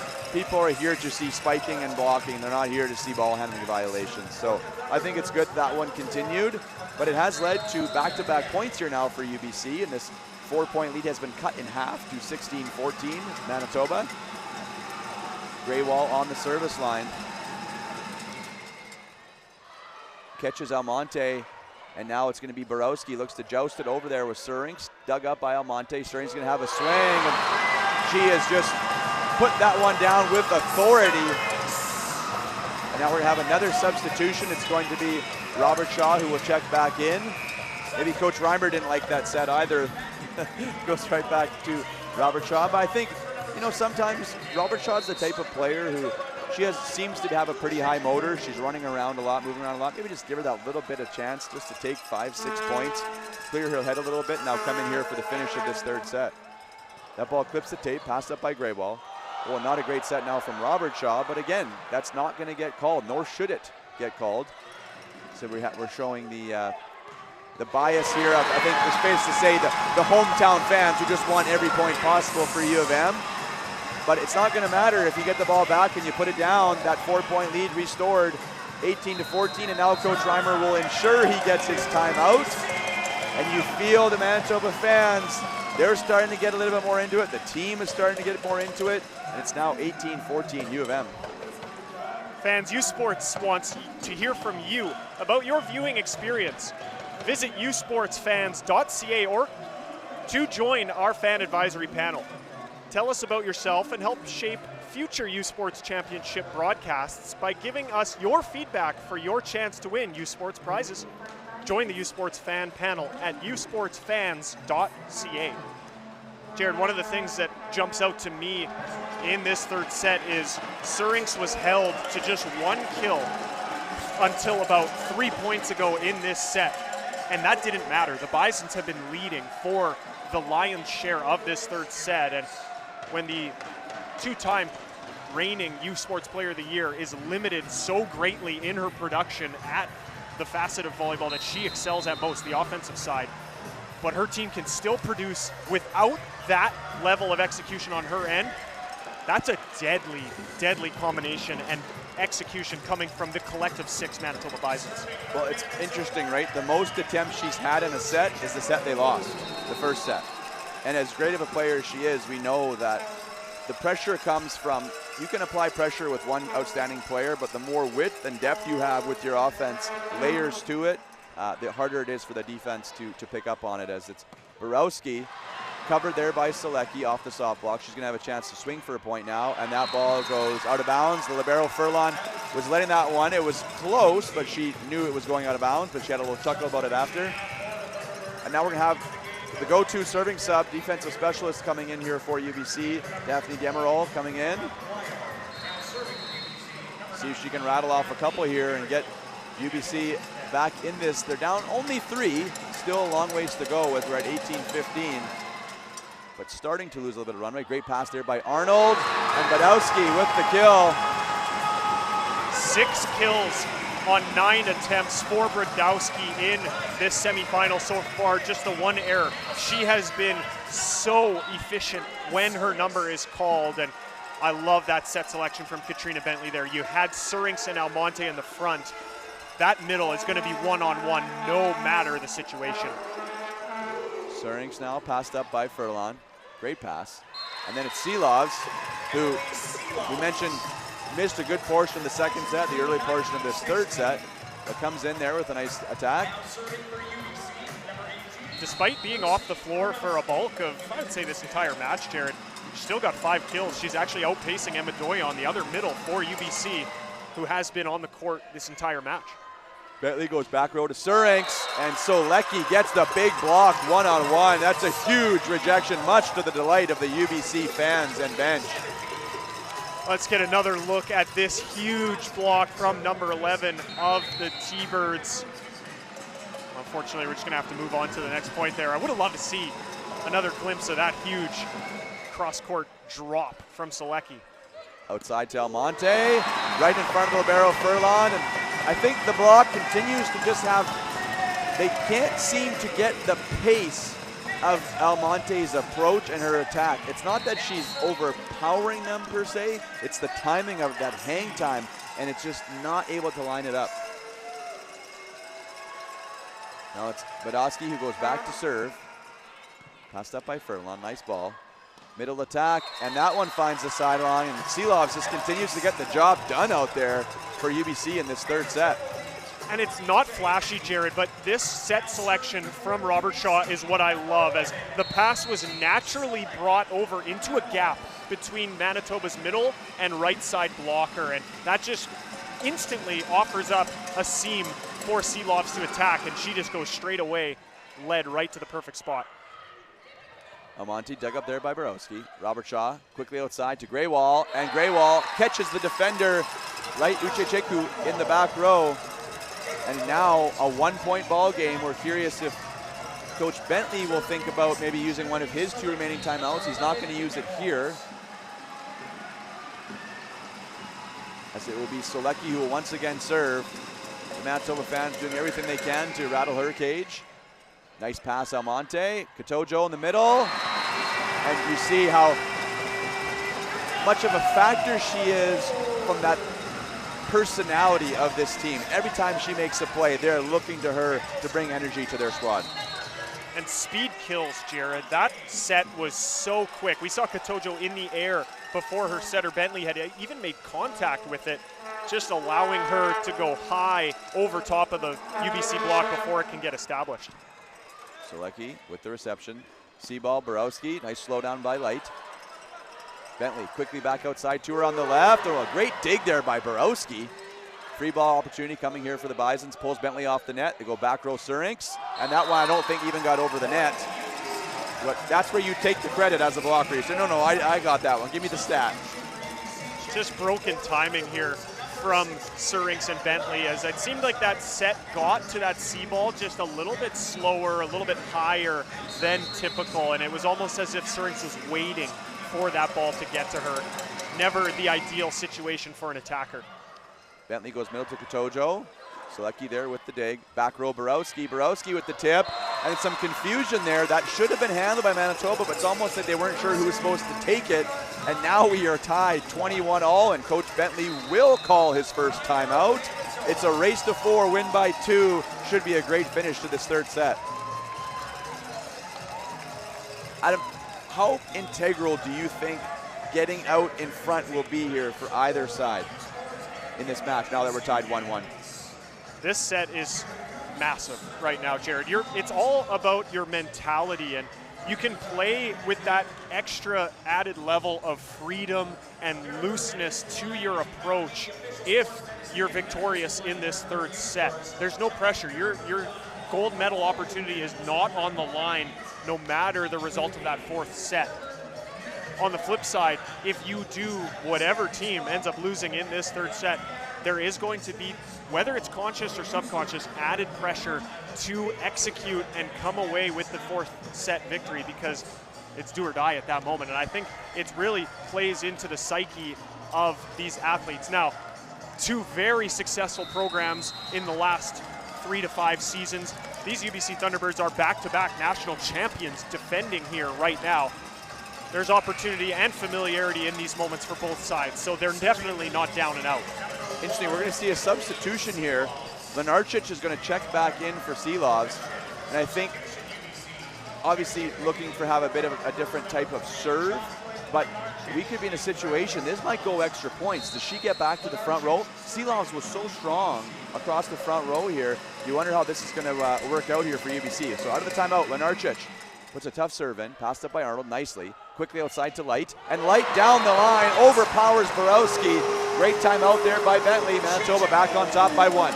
Perfect set from Katrina Bentley, leading Uchechukwu to the line. That was right to the pin, and she just goes over top of the block of Izzy Robertshaw. That's just remarkable execution from Manitoba coming out of that timeout.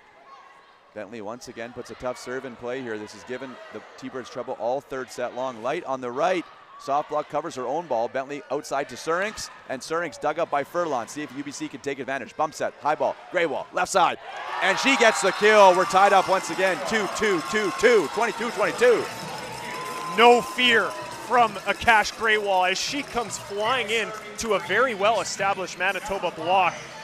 But her vision is impeccable as she sees that block just a little bit too tight to the line, exposing them with the cross-court kill at a big time for the T-Birds. Pass off the net by Arnold. Amonte's going to step in. Bump sets off the net. It's inside. Slowed down nicely by the T-Birds. Robertshaw outside to Greywall. Greywall power tip down the line. Amonte's there to cover. Outside. Surinks takes something off of it, and it catches UBC a little bit off guard. And that's the beauty. You can't have a good changeup unless you have a good fastball, right? And Surinks hasn't gone to that too often tonight, but UBC definitely was not expecting it there. Her reputation precedes her in those moments, Jared, that she's going to 9 times out of 10 rip that ball off your hands or your arms in the back row. And when she elects to throw in that changeup, like you said, it's no doubt and no blame or fault to the defense that they're going to be on their heels. Middle attack by Doyon, dug up by Light. Surinks off the net again. This time she's dug up by Solecki. Robertshaw goes middle once again. UBC clearly trying to take advantage of some sort of matchup they see here, but now this goes back to Greywall. Greywall dug up by Almonte. High ball, Surinks. And that is dug up by Solecki. It's going to be a play at the net. Diving save by Borowski. Back to Greywall. Roll shot off the block and down. And we're tied 23-23. Let you catch your breath after that one, Jared. That is a mega rally at a crucial point in this third set. Just remarkable resilience and defending from both sides. I think we saw maybe 7 or 8 separate occasions where different players hit the ground to try and keep that rally alive, and UBC, they get the last laugh. And I think Coach Bentley senses the exhaustion from his side, wanting to take his second and final timeout, his last opportunity to control this pace at 23-all. So if this is any other server than Greywall, does he call timeout there?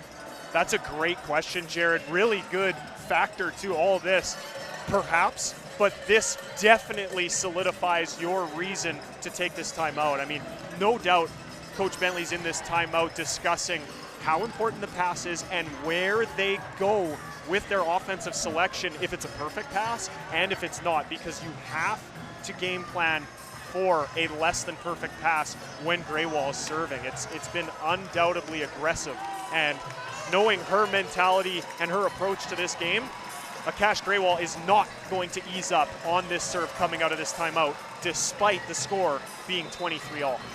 So Greywall will go back to the line after the timeout. There are no more timeouts left. So this is going to go to the end one way or another. No more stoppages. Maybe we'll see a sub. but it's going to be live action all the way through here now. 23-23, one set apiece. You can just feel how crucial this is. And it's going to be a service ace! Greywall out of the timeout. Nerves of steel, Akash Greywall, and we now have a set point opportunity for the Thunderbirds. She is grinning ear to ear on that ace, Jared, and Manitoba, they're going to bring in their typical receive sub in Chelsea Sabanga to step onto the floor here. They've now bumped Rhea Surinks up a little bit here to take up a bit more court. Set point opportunity, Greywall, ball in hand. Greywall serve, passed up there by Arnold. It's a good one. Bentley outside to Surinks. Surinks slowed down there. Furlan, nice dig. Robert Shaw back to Borowski. Borowski blocked by Surinks. And once again, we're tied. Set point fought off by Manitoba, 24-24. This crowd is on their feet. All 2,000 plus individuals standing up collectively, cheering on that point for Manitoba. What a ball game we've got here. Light goes back to serve. Taken there by Greywall. Nice pass. Robert Shaw back to Borowski. Borowski slowed down. Light with the dig. Bentley in transition outside Sabanga. And Sabanga dug up. Oh, what a great play at the net there by Doyon as well. Changes it up a little bit. Back to Surinks. Surinks through the block and down. 25-24 Manitoba. And they now have a set point of their own. When the going gets tough, the tough get going. And Rhea Surinks has elevated her play, proving that U Sports Player of the Year award went to the right person, first on the block and now in the transition kill, giving Manitoba that set point. As you said, Jared, here we go. Furlan with the great pass, middle to Doyon. Doyon's powers back again. These two teams just unflappable here in the late stages of this third set. And now we're going to see, we talked about if this goes to extra points, depending how the points are scored, Lenarchich has to go back into the front row. Not that she's not capable, but just simply that Seelovs was playing fantastic when she went through the front row the last time.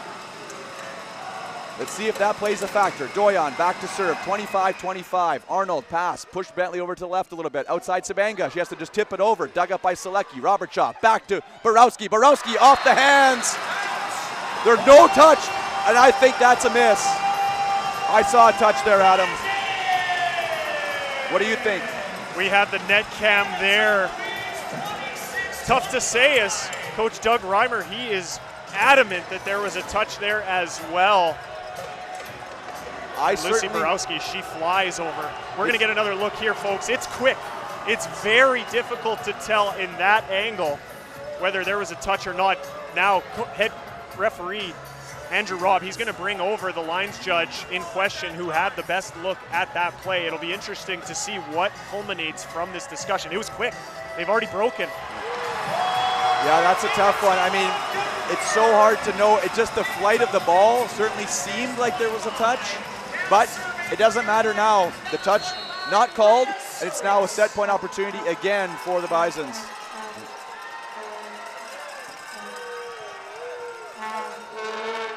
Surinks serve, passed up by Selecki. Lenarchich has to track it down, kept alive. Free ball coming here for Manitoba. Passed up by Surinks. Bentley, middle. Badowski, dug up by Greywall. What a save. She can't spike that. Smart play just to set it over. Out middle again, Badowski with the tip. A diving attempt, kept alive. Oh, the fans are going to want to carry ball now, but just great effort by both sides. Sabanga, blocked back in the face. Adam, we are again some fantastic volleyball. 26-26. Sometimes you have to earn your karma in this world, and UBC battled to get what they felt was a miscall corrected. They had to earn that with, at one point, 5 of the 6 Thunderbirds were flat on their backs on their side of the floor to keep that rally alive. This is championship volleyball. Borowski puts a serve in play. Perfect pass from Arnold. Back row, Surinks, and that finds the end line. That was definitely in. UBC is going to want that one back. I think they had a chance to dig it, and they left it. Third set point opportunity now for Manitoba with Badowski going back to serve. We're going to have a substitution here. I think I like this substitution from Manitoba. Bring Almonte in. She has given UBC a lot of difficulty, but if UBC does their job here, Almonte might not even touch the ball. So we'll see what happens. Curious if they put her on the left to block and maybe put Bentley. No, they're not going to. Bentley's just going to play straight up here. Robert Shaw, it's tight. There's a joust at the net, so Almonte does play a factor. Solecki, left side, and that ball finds the side. Where did that go, Adam? How did she find that shot? It's almost like she hesitated her approach to shoot this ball down the line outside of Katrina Bentley. That is remarkable poise and vision from Trinity Solecki to make that play. We're all square once again. 27s now at Investors Group Athletic Center. Pass off the net from Light. High ball outside to Almonte. That's blocked by Lenarcic. Diving save though by Bentley. Free ball coming here for the T-Birds. See if they can take advantage. Ball's passed tight again. Outside Greywall. Greywall finds the hands and down. And now UBC has clawed all the way back. And they now have another set point opportunity. What a display of athleticism there from Izzy Robertshaw. She climbed the ladder and stayed off the net to distribute just the perfect set to Akash Greywall. These players are firing on all cylinders. We've now got Ella Gray on the floor for Manitoba in place of Light Uchechukwu. Serve receive, the emphasis here on that substitution. Almonte, nice pass. Bentley outside, there's no block. Robertshaw caught jumping with the middle, and Almonte makes her pay. Set point again fought off, 28-28. We've seen it all since 25, all in this set alone, Jared. We've seen so much defense, creative offense, physicality. There's more to come. The longer this goes, you get the feeling that the winner of this set might just be able to take this and run with it. But obviously still a few more big points to come. Robertshaw, back row, Borowski dug up by Surinks. Bentley, high ball outside to Gray. Off the top of the block, Furlan caught out of position, and now another set point coming here for Manitoba. The depth of the Manitoba Bisons has been so crucial to their success, not just this season, but in multiple prior, and Ella Gray coming in as a substitute primarily for that last serve receive option, but now picking up what is their 29th point is just such a great display of how many players can produce in those big moments. Ball's passed tight. Robertson jousting with Gray, but she wins the joust. Battles off another one. And now we are at 29-29. I just want to check. We get paid by the point, right? I sure hope so. Okay, that good. Would make good, life good. a lot Let's keep better this thing going moment. then. Here we go. 29-29. And it's Lenarcic who will go back to serve. We talked about when she went into serve before, if she'd get to the front row. Not only did she get on the cross the back, she went across the front. Now she's back here again. 29-29. Lenarcic serve, passed up off the net by Almonte. High ball bumps it outside to Light, and Light dug up there by Solecki, but it's going to go back to the Manitoba side. The UBC block is there to slow it down. Surinks back row, and a diving attempt on Borowski, and Surinks continues to work that sort of weird spot, 1-6, and UBC doesn't have an answer for it. And it's my favorite type of swing from an attacker in volleyball, Jared. Not true topspin on that ball. It's almost floating deep into that portion, making the anticipation and read from the defender that much more difficult. So Bentley back to serve. Passed up there by Solecki. It's a good one. The middle to Doyon, dug up by the setter, Bentley. Arnold's going to bump set outside to Light, and Light dug up there by Borowski, bumps set outside, Greywall again, and this time it's Arnold with the dig. Let's see if Manitoba can finish it off. Surinks, left side. No, and she misses it. No touch there. That was a good chance. They're a great chance, Adam, for U of M. And Surinks, that's the player you want in that situation. Just a little bit too much.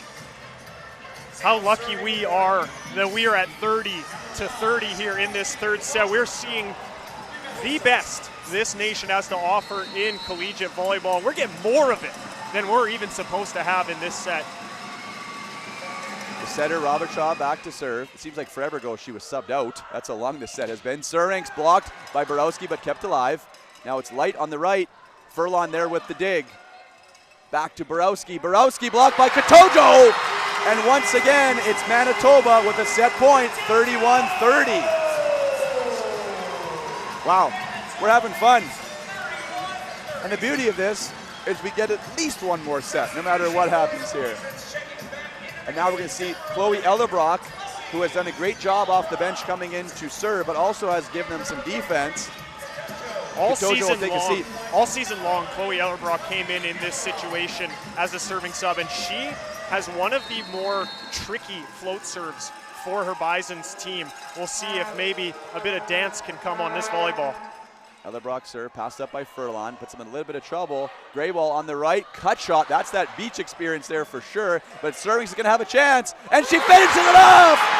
Surinks with the kill, and they take the third set 32-30, and now lead 2 sets to 1 in this national semifinal. You are watching U Sports Women's Volleyball. It's the 2025 National Championship on CBC.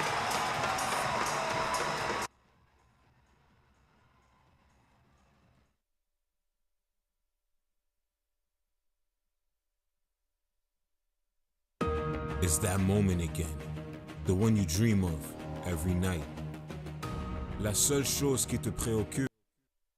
This is a call to empower, to unite, and to celebrate the bold in all their glory. It's time to own the ice. Are you ready? Délaney, territoire du Nord-Ouest. Le berceau du hockey. On y trouve une communauté riche en histoire et en tradition que Quaker voulait surprendre avec une toute nouvelle cantine déjeuner Quaker dans son aréna. En plus d'offrir notre avoine canadienne à grains entiers, la cantine est maintenant l'endroit pour se rassembler, manger et célébrer. Nous sommes fiers d'alimenter la passion du hockey dans son village d'origine, parce que peu importe d'où tu viens, t'es capable. Le sport en direct sur icitout.tv. 100% énergie. 100% gratuit. Votre meilleur plan de match pour voir des performances exceptionnelles sur l'appareil de votre choix. C'est icitout.tv. Feel every hit, point, and celebration as if you're standing right on the sideline. Our passionate team unlocks a world of possibilities with digital broadcasting made simple, bringing heart-pounding action directly to millions of fans. Proudly Canadian, ISI Live, be there. Hey U Sports fans, check out shop.usports.ca for this week's promotional item from the Nike Team Collection. Visitez le shop.usport.ca pour en profiter de la promotion de la semaine de la collection Nike Team.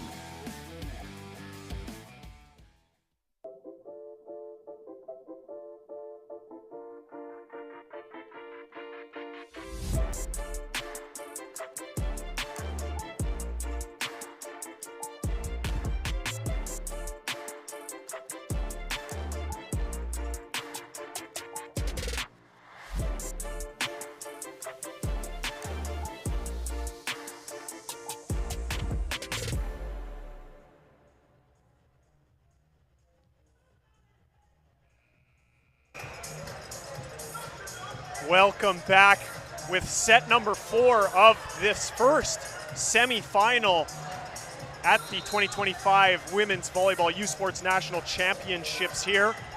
CBC Sports is the home of university sport in Canada. Catch the gold medal game of the 2025 U Sports Women's Volleyball Championship tomorrow at 7 p.m. Eastern right here on CBC Sports.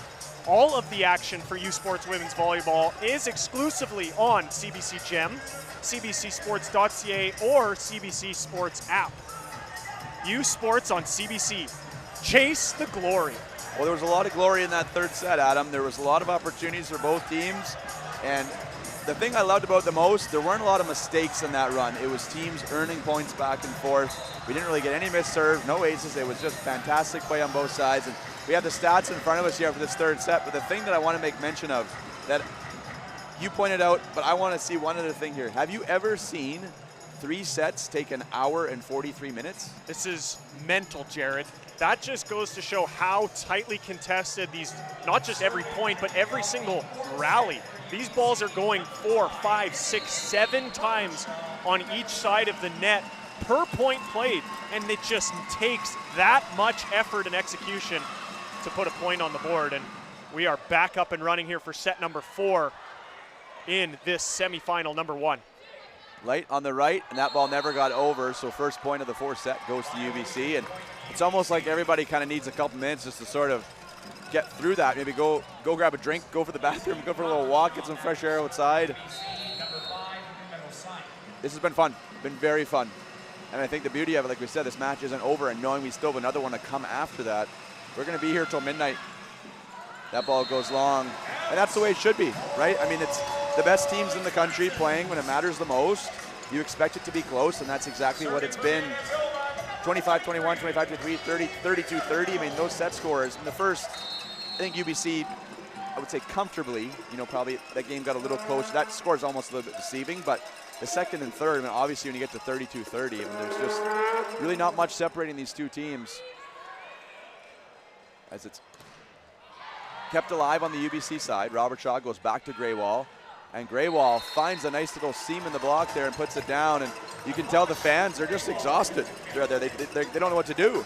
Yeah, they emptied the tank themselves, cheering on their Manitoba Bisons in extra points there in the third set, and you can definitely expect a little bit of a slower start to this fourth set, as both these teams are just sort of trying to manage the load that came their way in that third set, not just physically but emotionally, what that has and takes a toll on you. So we're definitely just seeing these teams settle back in here in the fourth, and that's a good disciplined swing deep into the court there from Brenna Badowski out of the middle.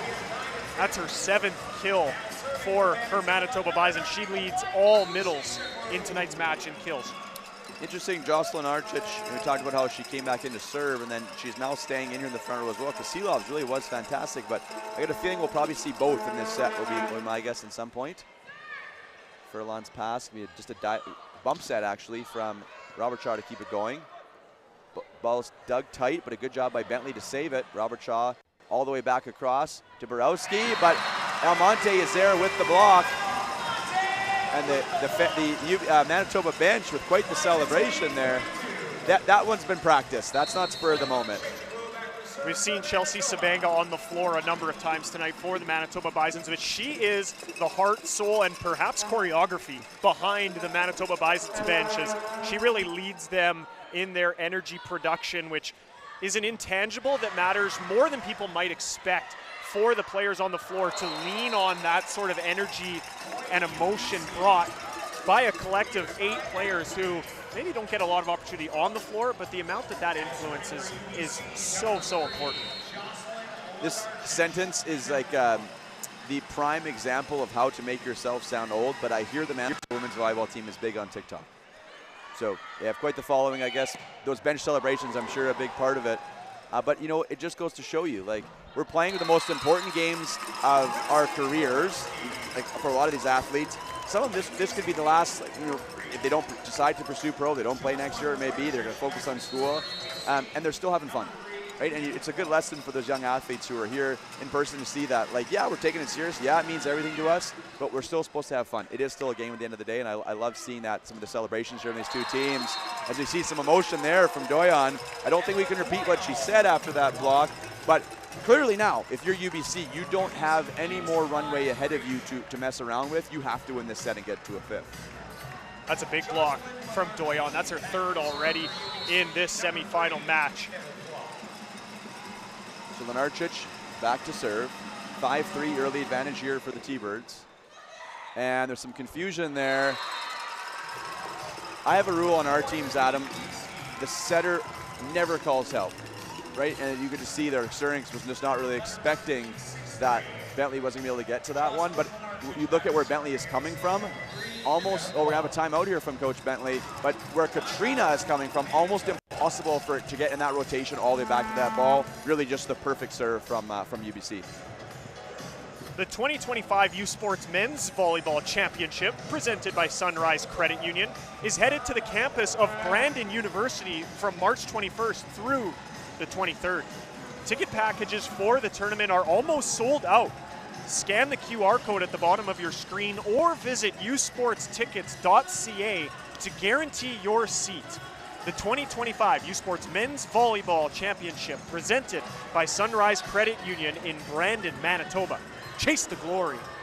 It felt like 2 hours ago when we talked about the men's championship in Brandon, because it was 2 hours ago in the first set. That's how long these two teams have been playing, even though we're only in the 4th set, and just how great of an event that's going to be. So once again, I know we're focused on the women's right now, but it's so exciting that next weekend those men's championships will be, and there are so many teams coming to that tournament who think they have a chance to win, feel they have a chance to win, and it's going to be just as competitive as we see here in the women's this weekend. Totally up for grabs. Obviously they have the host Brandon team, but University of Winnipeg, #1 seed, also qualified. I think they're going to have a lot of support, and then Saskatchewan as well. Like, you really kind of have 3 teams all within short distance of Brandon. Makes for a great event.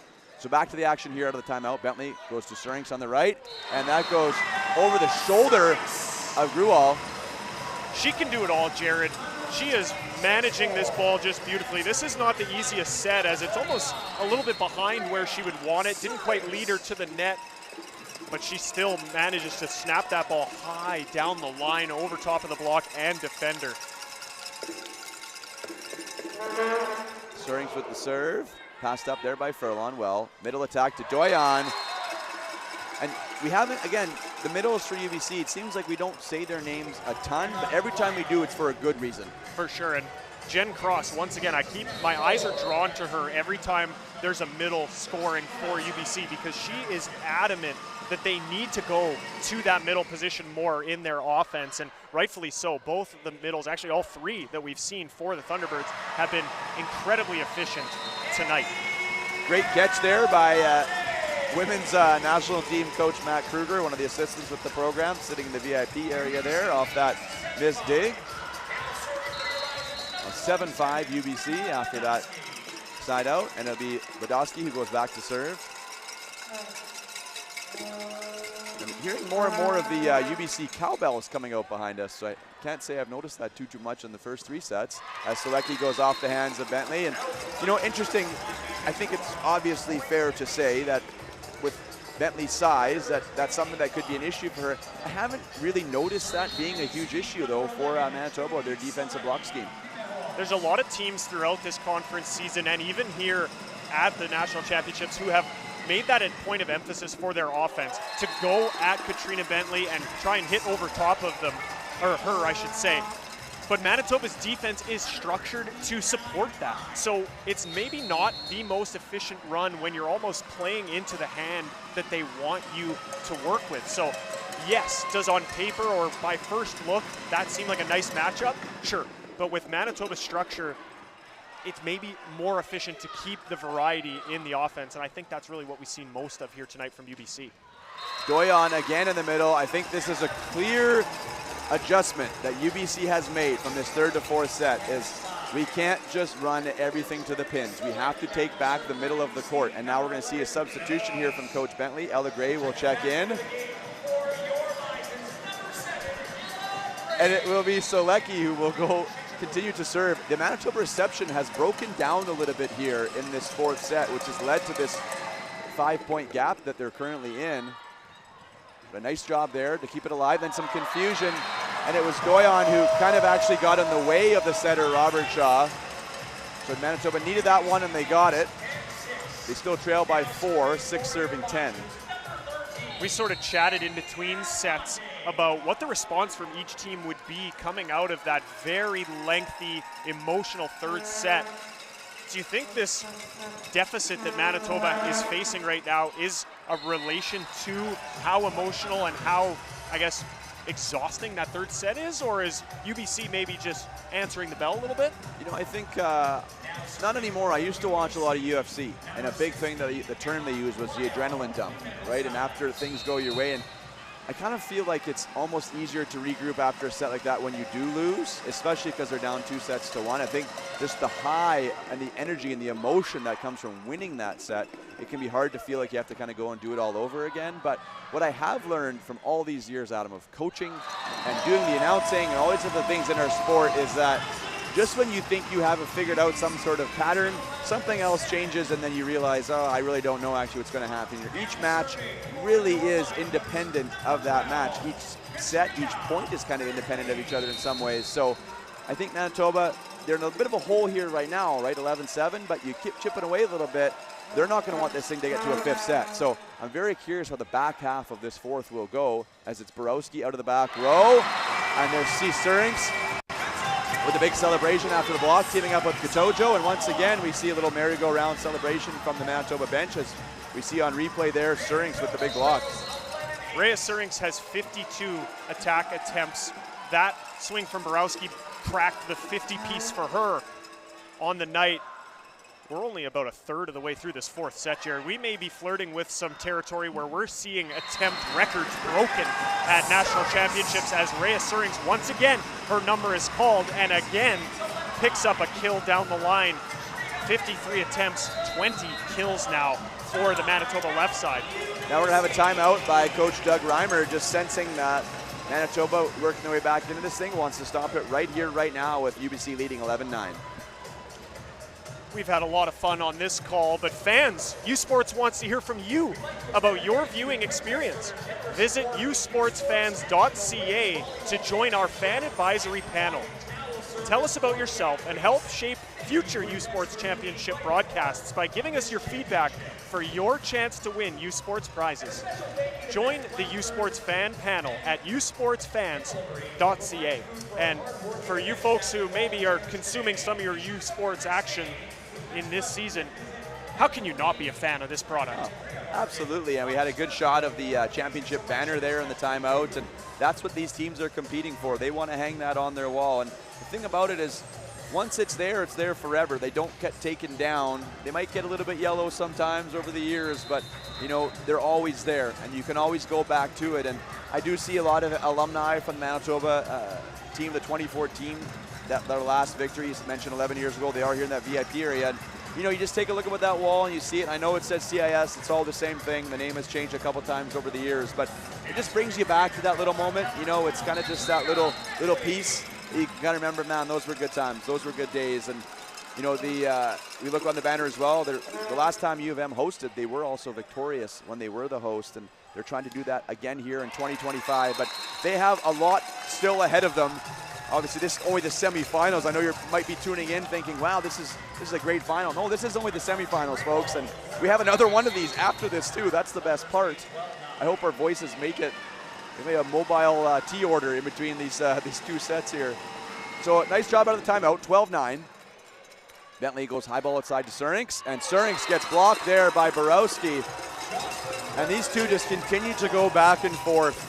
You know, whether it be blocking each other, the kills, back and forth, they just continue to kind of one-up each other, as we're going to see another substitution here for Manitoba.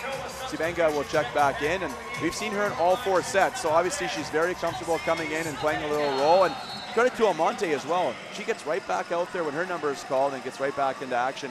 And that could be difficult, right? For some athletes, they might not be able to handle that, but they've both done a great job in this situation. Gray maybe tried to take some off of it, but not quite enough. And now she's going to check out, and Light will check back in. And I find that interesting. You know, obviously I mentioned Adam coaching this weekend too, and how, you know, sometimes you try to, you know, play a little bit safe, and then you kind of just get stuck in that zone like she did there, where you're not really being that aggressive, and then you're also not really being that safe, and you end up just kind of erring out of bounds. And the analogy I use is like you're wearing your seatbelt, but you're not clicking it in. You're not really doing anything, you know?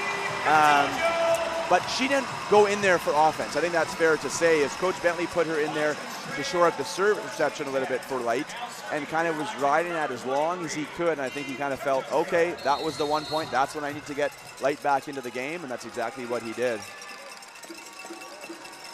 Manitoba trails 4 points here about midway through this 4th set. This is a position UBC was actually in last set, but ended up rallying all the way back, and obviously we know was pushed to make it a 32-30 set. And just like that, Manitoba executes to perfection on the defensive side of the ball with a huge combination block of Brenna Badowski and Rhea Surinks. They're chipping away at this UBC lead 1 point at a time.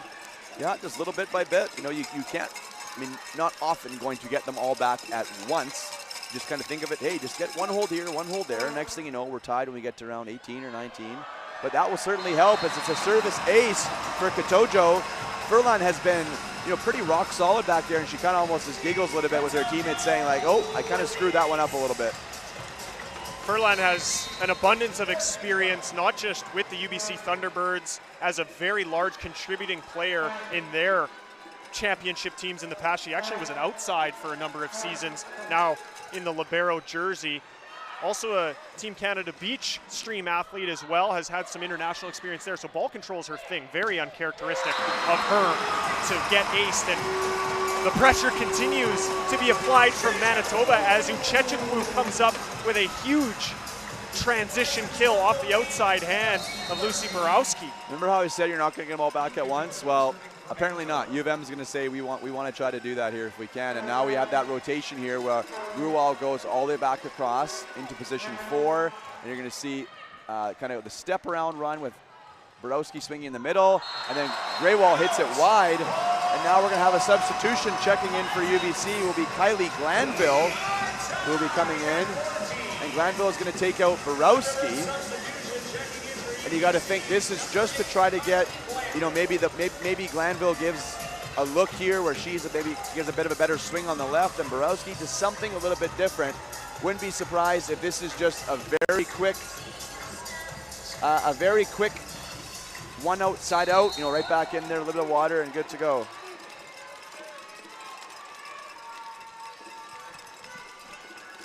So 14-14, Manitoba come right back here and we're all tied up. Lenarchich with the kill in the middle. Sibenga maybe just caught moving to her right and the ball went back to her left. And you're not going to be able to make that quick move and couldn't come up with it. 15-14, Greywall back to serve. So interesting, not going to go back to Borowski yet. He's going to kind of leave that one. So we'll see how Glanville does in this situation. She's actually going to line up on the left though, and it's going to be Selecki who goes out to the right. But it doesn't matter as Surinks just powers it through and down, 15-15. As you were saying that, Jared, my thought was for that exact reason, is to put her in front of Rhea Surinks, get maybe your more comfortable athletic block out there, but she just neutralizes it with that deep cross-court swing. Fantastic execution to keep Manitoba all square here in this fourth set. Light serve, passed up there by Furlan, outside to Solecki, and Solecki looks for the hands, but doesn't find them. And now they have it all at once. It's been a 6-1 run for Manitoba, and they now lead by 1. It's been a bit of a sloppy offensive set for UBC, despite them leading up until right now for the bulk of this set. It's sort of kind of, the wheels have fallen off a little bit. Maybe that fatigue perhaps from how long this match has gone on already starting to set in. Yeah, you made mention, Adam, of how Manitoba felt like their conditioning was an issue when these two teams met a couple years ago and how much they changed the way they approach their entire season, not just with practice, but also with what they do off the court. And you wonder if that's something that they might be starting to maybe feel more comfortable in this situation. But we'll see what happens here. One more big third to go, 16-16, as Lenarchich's serve passed up there by Arnold. Surinks on the right, she's still feeling fresh. No issues there as she powers that one through and down. Back up 17-16. I think it's important for us to mention in the third set we had 13 tie scores and 4 lead changes. This one hasn't been the same, obviously, as there was a big lead for UBC and Manitoba clawing back. But you kind of feel like now potentially it almost could just be trading points all the way to 25 and maybe beyond in this fourth set. Arnold goes all the way back across to Sibenga. Dug up there by Greywall. High ball outside to Solecki. And Solecki misses long, and that's back-to-back sort of miss hits, kind of in between. We talked about Gray there. Are you playing it safe? Are you being aggressive? That one there, I think, kind of quick talk with Doug Reimer saying, yeah, I'll be better. I got it. I love to see Coach Reimer come right to that sideline and reassure his athlete and just remind her the system is there, Bentley's front row. Reconnect with the game plan and don't get too out of sorts. And here she is again with another opportunity, this time dug by Julia Arnold. Ooh, that's going to have to be called. Yeah, we talk about giving a little bit of leeway. That one there, there's no debate. I'm sorry, fans, you local fans who don't like it, that's not going to be let go. That one was pretty obvious. So back to within 1. Lucy Borowski, who is checked back in, is now back to serve. Passed up there by Arnold. Bentley quickly to Wadowski in the middle. And that's what, maybe now 10 years of teammates there connecting in the middle. It's actually remarkable that you allude to that, Jared, that seniors like Bentley, Julia Arnold, Uchechukwu, they started in this building in 14U. That would be over 10 years ago for these young athletes. As junior Bisons playing in the club system, this is the gym they train in, and for this career to culminate with this opportunity on home court, and with the Manitoba Bisons playing the way they are, right there, it's Eve Katojo with a huge stuff block for the Manitoba Bisons, 20th point. It's almost like it was written in the Proverbs for them to be in a situation and have an opportunity like this ahead of themselves as the second and final UBC timeout comes from Coach Doug Reimer at 2017 Manitoba. You know, it's pretty cool. Obviously, we spend a lot of time in gyms for club volleyball, Adam National Championship, provincial championships, tournaments, you know, and how pretty much every single athlete playing in this championships has probably been involved in some capacity at that level. And you see the success they have at the younger levels and working their way through. And there's a girl, there's a boy, maybe 14, 15 years old, who's in this gym tonight or who is watching at home all across the country, who they're going to be heading to those national championships the next couple of weeks. And like you say, 10 years from now, they might be on this same court, you know, playing on this same level. And, you know, it really is amazing to see that growth at that youth level and what that means. And I think the volleyball just continues to get better and better and better at our highest points. And we see with our national teams too, right now, the women's team really made incredible strides the last quadrennial. The men's team has been consistently in the Olympics the last 3 now. And it all, you know, this is the breeding ground for it, right? It's coming through this U Sports level. These types of experiences helps them later on. But right now, they're not thinking about anything other than these next few points, as it's 20-17 Manitoba. And Doyon, who just is basically become unstoppable here. That's now, I believe, 8 kills on 16 attempts with no errors. That ain't half bad. That is exactly how you want to execute no matter what position you are. Borderline perfect on her end, and you just have to expect and want UBC to continue to flow their offense through the middle if their passing allows for it. Surinks out of the back row, and that's blocked by Doyon. You knew you were going to get this pushback from UBC. They are the defending national championships twice over. They're not going to roll over and not put up a fight in these moments. They are battle tested for these situations. And we see them executing out of that Doug Reimer timeout with back-to-back points, making this a heck of a lot closer right now. Another tough serve from Selecki. Kotojo was in there, I think, almost before Bentley even set the ball. And it almost was too quick, so she had to go outside. And now we're going to see Sabenga will sit back down. And she had some good encouraging words there for Almonte as Almonte checked back in. But once again, we are tied 20-20. Selecki offensively has struggled a bit in this set, but now being a huge weapon for her team from the service line. And she puts another tough serve, and this time going after Almonte, and it's a service ace. So again, I love giving these lessons to people who are watching, right? If one part of your game ain't working, find something else that does, and that's exactly what Selecki said. She told Coach Reimer, I got it. Maybe it doesn't have to be from the front row, but it's me on the service line going back there and serving 4 balls in a row now with a service ace. Put her team up 21-20. UBC lost a very close 5-set Canada West final against the #1 seed here at this tournament, Alberta Pandas. So these situations are something they're very familiar with. They've gone the distance in big games before, and it does look like we're shaping up to possibly see more of that in this match. But the Manitoba Bisons have been virtually bulletproof at Investors Group Athletic Center, not just this season, but the last 2 seasons. The Manitoba Bisons have gone 24-2 in this gym, regular season and postseason, the last 2 seasons collectively. That's a remarkable tally and just shows how difficult they are to beat. And those 2 losses that they faced in the last 2 seasons here came in the opening weekend of this Canada West Conference against the Thompson Rivers University Wolfpack. So they have gone months without a loss in this building, and it's certainly looking like we might have a 5th set coming up. It's up to Trinity Selecki to keep things rolling for the Thunderbirds side. Nice reception there from Amante. Back row Surinks, dug up by Borowski. Robert Shaw on the run outside to Greywall. Nice dig by Arnold. Bentley back out to Almonte. Roll shot, soft blocked, kept alive. Good slow down there at the net by UBC, but now it takes the setter Bentley out of the play on the tip. Surinks back row, and that is off the arms of Selecki. Let's see if, and a great job there by Furlan. This is going to be kept alive. Is it going to be in play? It is. Great hustle play there by UBC. Kotojo, soft block, puts it right back over. This is a big point here, huge point. Greywall, left side. Arnold, great dig. Kotojo, that has to be called. I know you're not going to like it. Absolutely 2 hits, Coach Bentley says. Girls.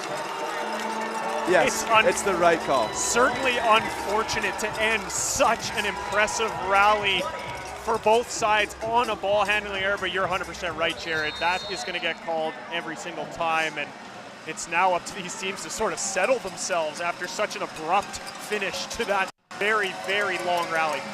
22-20, a huge service run from Solecki, but that one goes long. But it can't be understated how important her run was on that service line. It's now just a 1-point game. Manitoba going back to serve. They trail 22-21 with Almonte on the line. Both sides are stuck in what have been their least efficient rotations with setters in the front row and 2 attack options. We'll see what these setters select to do now down to the wire here in the 4th set. Robert Shaw on the run outside Greywall. Dug up there by Arnold. Almonte's going to come in, bump set to Light.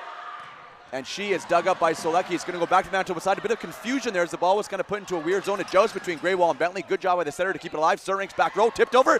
Furlan with the dig. And it's going to be the setter. Robert Shaw just sets it over. Let's see if Manitoba can settle it down. Bentley, back row, Surinks.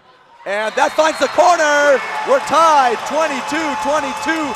Put the postage stamp on the envelope. We got a tie ball game. That ball does not get any tighter. Look at this aerial view of where that ball contacted. That is where the end line intersects the sideline, Jared. No defender is going to be playing that portion of the court. Remarkable swing at a critical moment for the Bisons. Almonte serve, taken there by Solecki. Pulls Robert Shaw off the net. They go back row to Borowski, and Borowski goes long. A bit of a missed hit. And it's Manitoba who's pulled back ahead, 23-22, and there's no timeouts left, Adam. Coach Reimer walked up to the sideline. It almost looked like he was ready to call one. He took a quick peek and backed himself off the mound right away. That would have been devastating if Coach Reimer stepped up and tried to call a timeout. He's too smart for that. He's seen too much. Almonte again from the service line. Passed up by Furlan. Robert Shaw, middle, Doyon, tipped over. Arnold's there to dig it. Bentley's there as well. Surinks, back row, off the hands. Borowski was waiting for it. Robert Shaw, outside, Greywall. And that goes off the block and out of bounds. And we're now tied 23-23. And we're going to see a substitution here, Adam. Daphne Demerol will come back in. And you see Doyon, she just needs a deep breath. She's been so huge for UBC in this 4th set. And now she's hoping she doesn't get back out onto the court until the 5th set, as it's Demerol who will serve. The teams are tied 23-23. And her serve passed up there by Arnold. Bentley goes outside quickly to Light, off the hands. Demerol with the save, but it kept alive. Oh, great hustle there by UBC. See if Manitoba can take advantage though. Middle attack, Katojo, and she gets the kill. And we now have match point opportunity for the hometown Bisons team. Investors Group Athletic Center has gone crazy after that play. Credit goes to Borowski. She had to go head first in the first row to keep that rally alive, but Manitoba gets the last laugh, and here they are. First match point opportunity. The crowd is on their feet. Robert Shaw outside, Greywall, and Greywall dug up there by Almonte. Bentley outside, Surinks, and that ball goes long, no touch. I think that set just a little bit too quick, Adam, I think. Didn't quite get up to the zone. Surinks needed it. 1 match point fought off for the T-Birds. We're tied, 24-24. Is this a surprise to anyone that here we are again? 32-30 was set number 3. Why not have a little extra in the 4th? We had so much fun in the 3rd. Robert Shaw's serve, passed up by Arnold, pulls Bentley off the net. Light's got a loop around, dug up there by the setter. Borowski chases it down. What a great bump set though. Greywall. Oh, awesome dig, Arnold. Bentley on the run. High ball. Surinks battles through. Great save there at the net by Borowski. Furlan's just going to put a free ball over. It pulls Arnold though, and now it's Surinks again on the left, and she soft block. Almonte there with the cover. Bentley, Surinks again, and this time a Furlan with another dig. Wow, what's going to happen? Greywall left side. Arnold, what a dig! Bentley on the run. Surinks one more time, and this time it's off the block and out of bounds. Best rally of the night. And once again, we have a match point opportunity for Manitoba. Julia Arnold, give yourself a hand. There's nothing that we can say to follow up that rally that this building didn't say with their reaction. Match point number 2. It's the substitute, Chloe Ellerbrock, trying to finish things off. Ellerbrock serve, passed up there by Selecki. Robert Shaw goes back to Greywall. Greywall, soft block. There's some confusion here, but Ellerbrock steps in to take it. Bentley goes back to Light, and Light, again soft block. Ellerbrock's gonna step in, high ball outside to Light, and Light dug up by Furlan. What a dig, outside, Borowski, and Borowski's blocked by Badowski, and Manitoba takes the third set, 26-24, and they win the match 3-1, and will advance to tomorrow's championship final. Adam, instant classic, unbelievable match. The highest quality of volleyball on display, and how can you not fall in love with the game of volleyball if you watch how impressive this game shaped up to be. Credit goes to both sides for such an impressive back and forth match. This was a battle offensively and defensively that we have not seen yet, and they have set the tone for the remaining matches in this tournament to be played at the highest level. Wow, Jared. Wow. Unbelievable. Unbelievable game. It was a 4-set match, Adam, that took 2.5 hours. 2.5 hours for a 4-set match. We went to extra points twice. We had a second set that was 25-23. The fans loved it, and I know it can sound cheesy, it can sound cliche, but there really wasn't a loser in that match. The quality of play, yes, UBC did lose the game, but not from any lack of effort, not from any lack of execution. It was an unbelievable match, it really was. A nice moment there between Coach Bentley and Coach Reimer. Obviously some emotion from both sides. I think just pouring out of both teams here. If you look at you look at certain faces, you don't know which team won and which team lost because they kind of look the same. But we're going to quickly set up here our Macassa players of the game. Athletic Director for the University of Manitoba, Gene Muller. He's on court now to present the selected players of the game from each team. There are so many deserving athletes for each side. We'll see what the committee has landed on for this semifinal. It's quite the jacket on Gene Muller there. You won't miss him in that.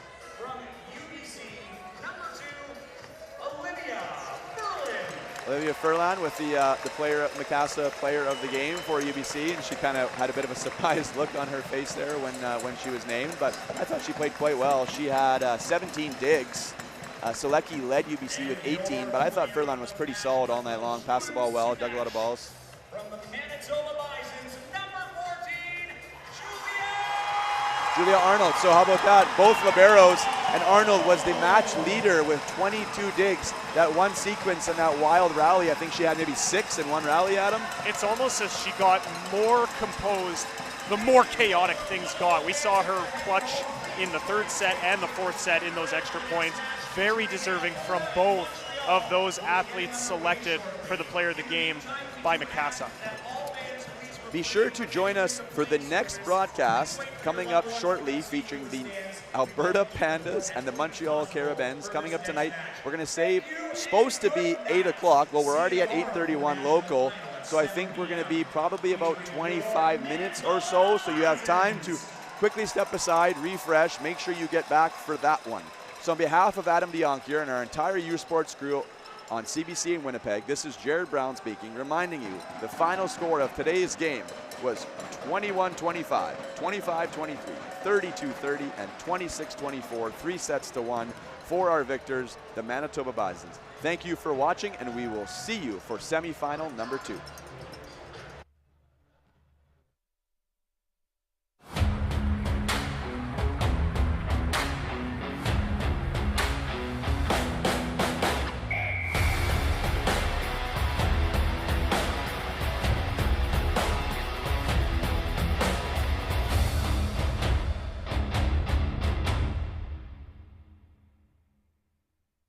U Sports on CBC, presented by les championnats U Sport à Radio-Canada, une présentation du gouvernement du Canada, the Government of Canada, Nike, Fox 40, Thunderbirds Medical Supplies, Les Bagues Baron Rings, APAR, and by BioSteel.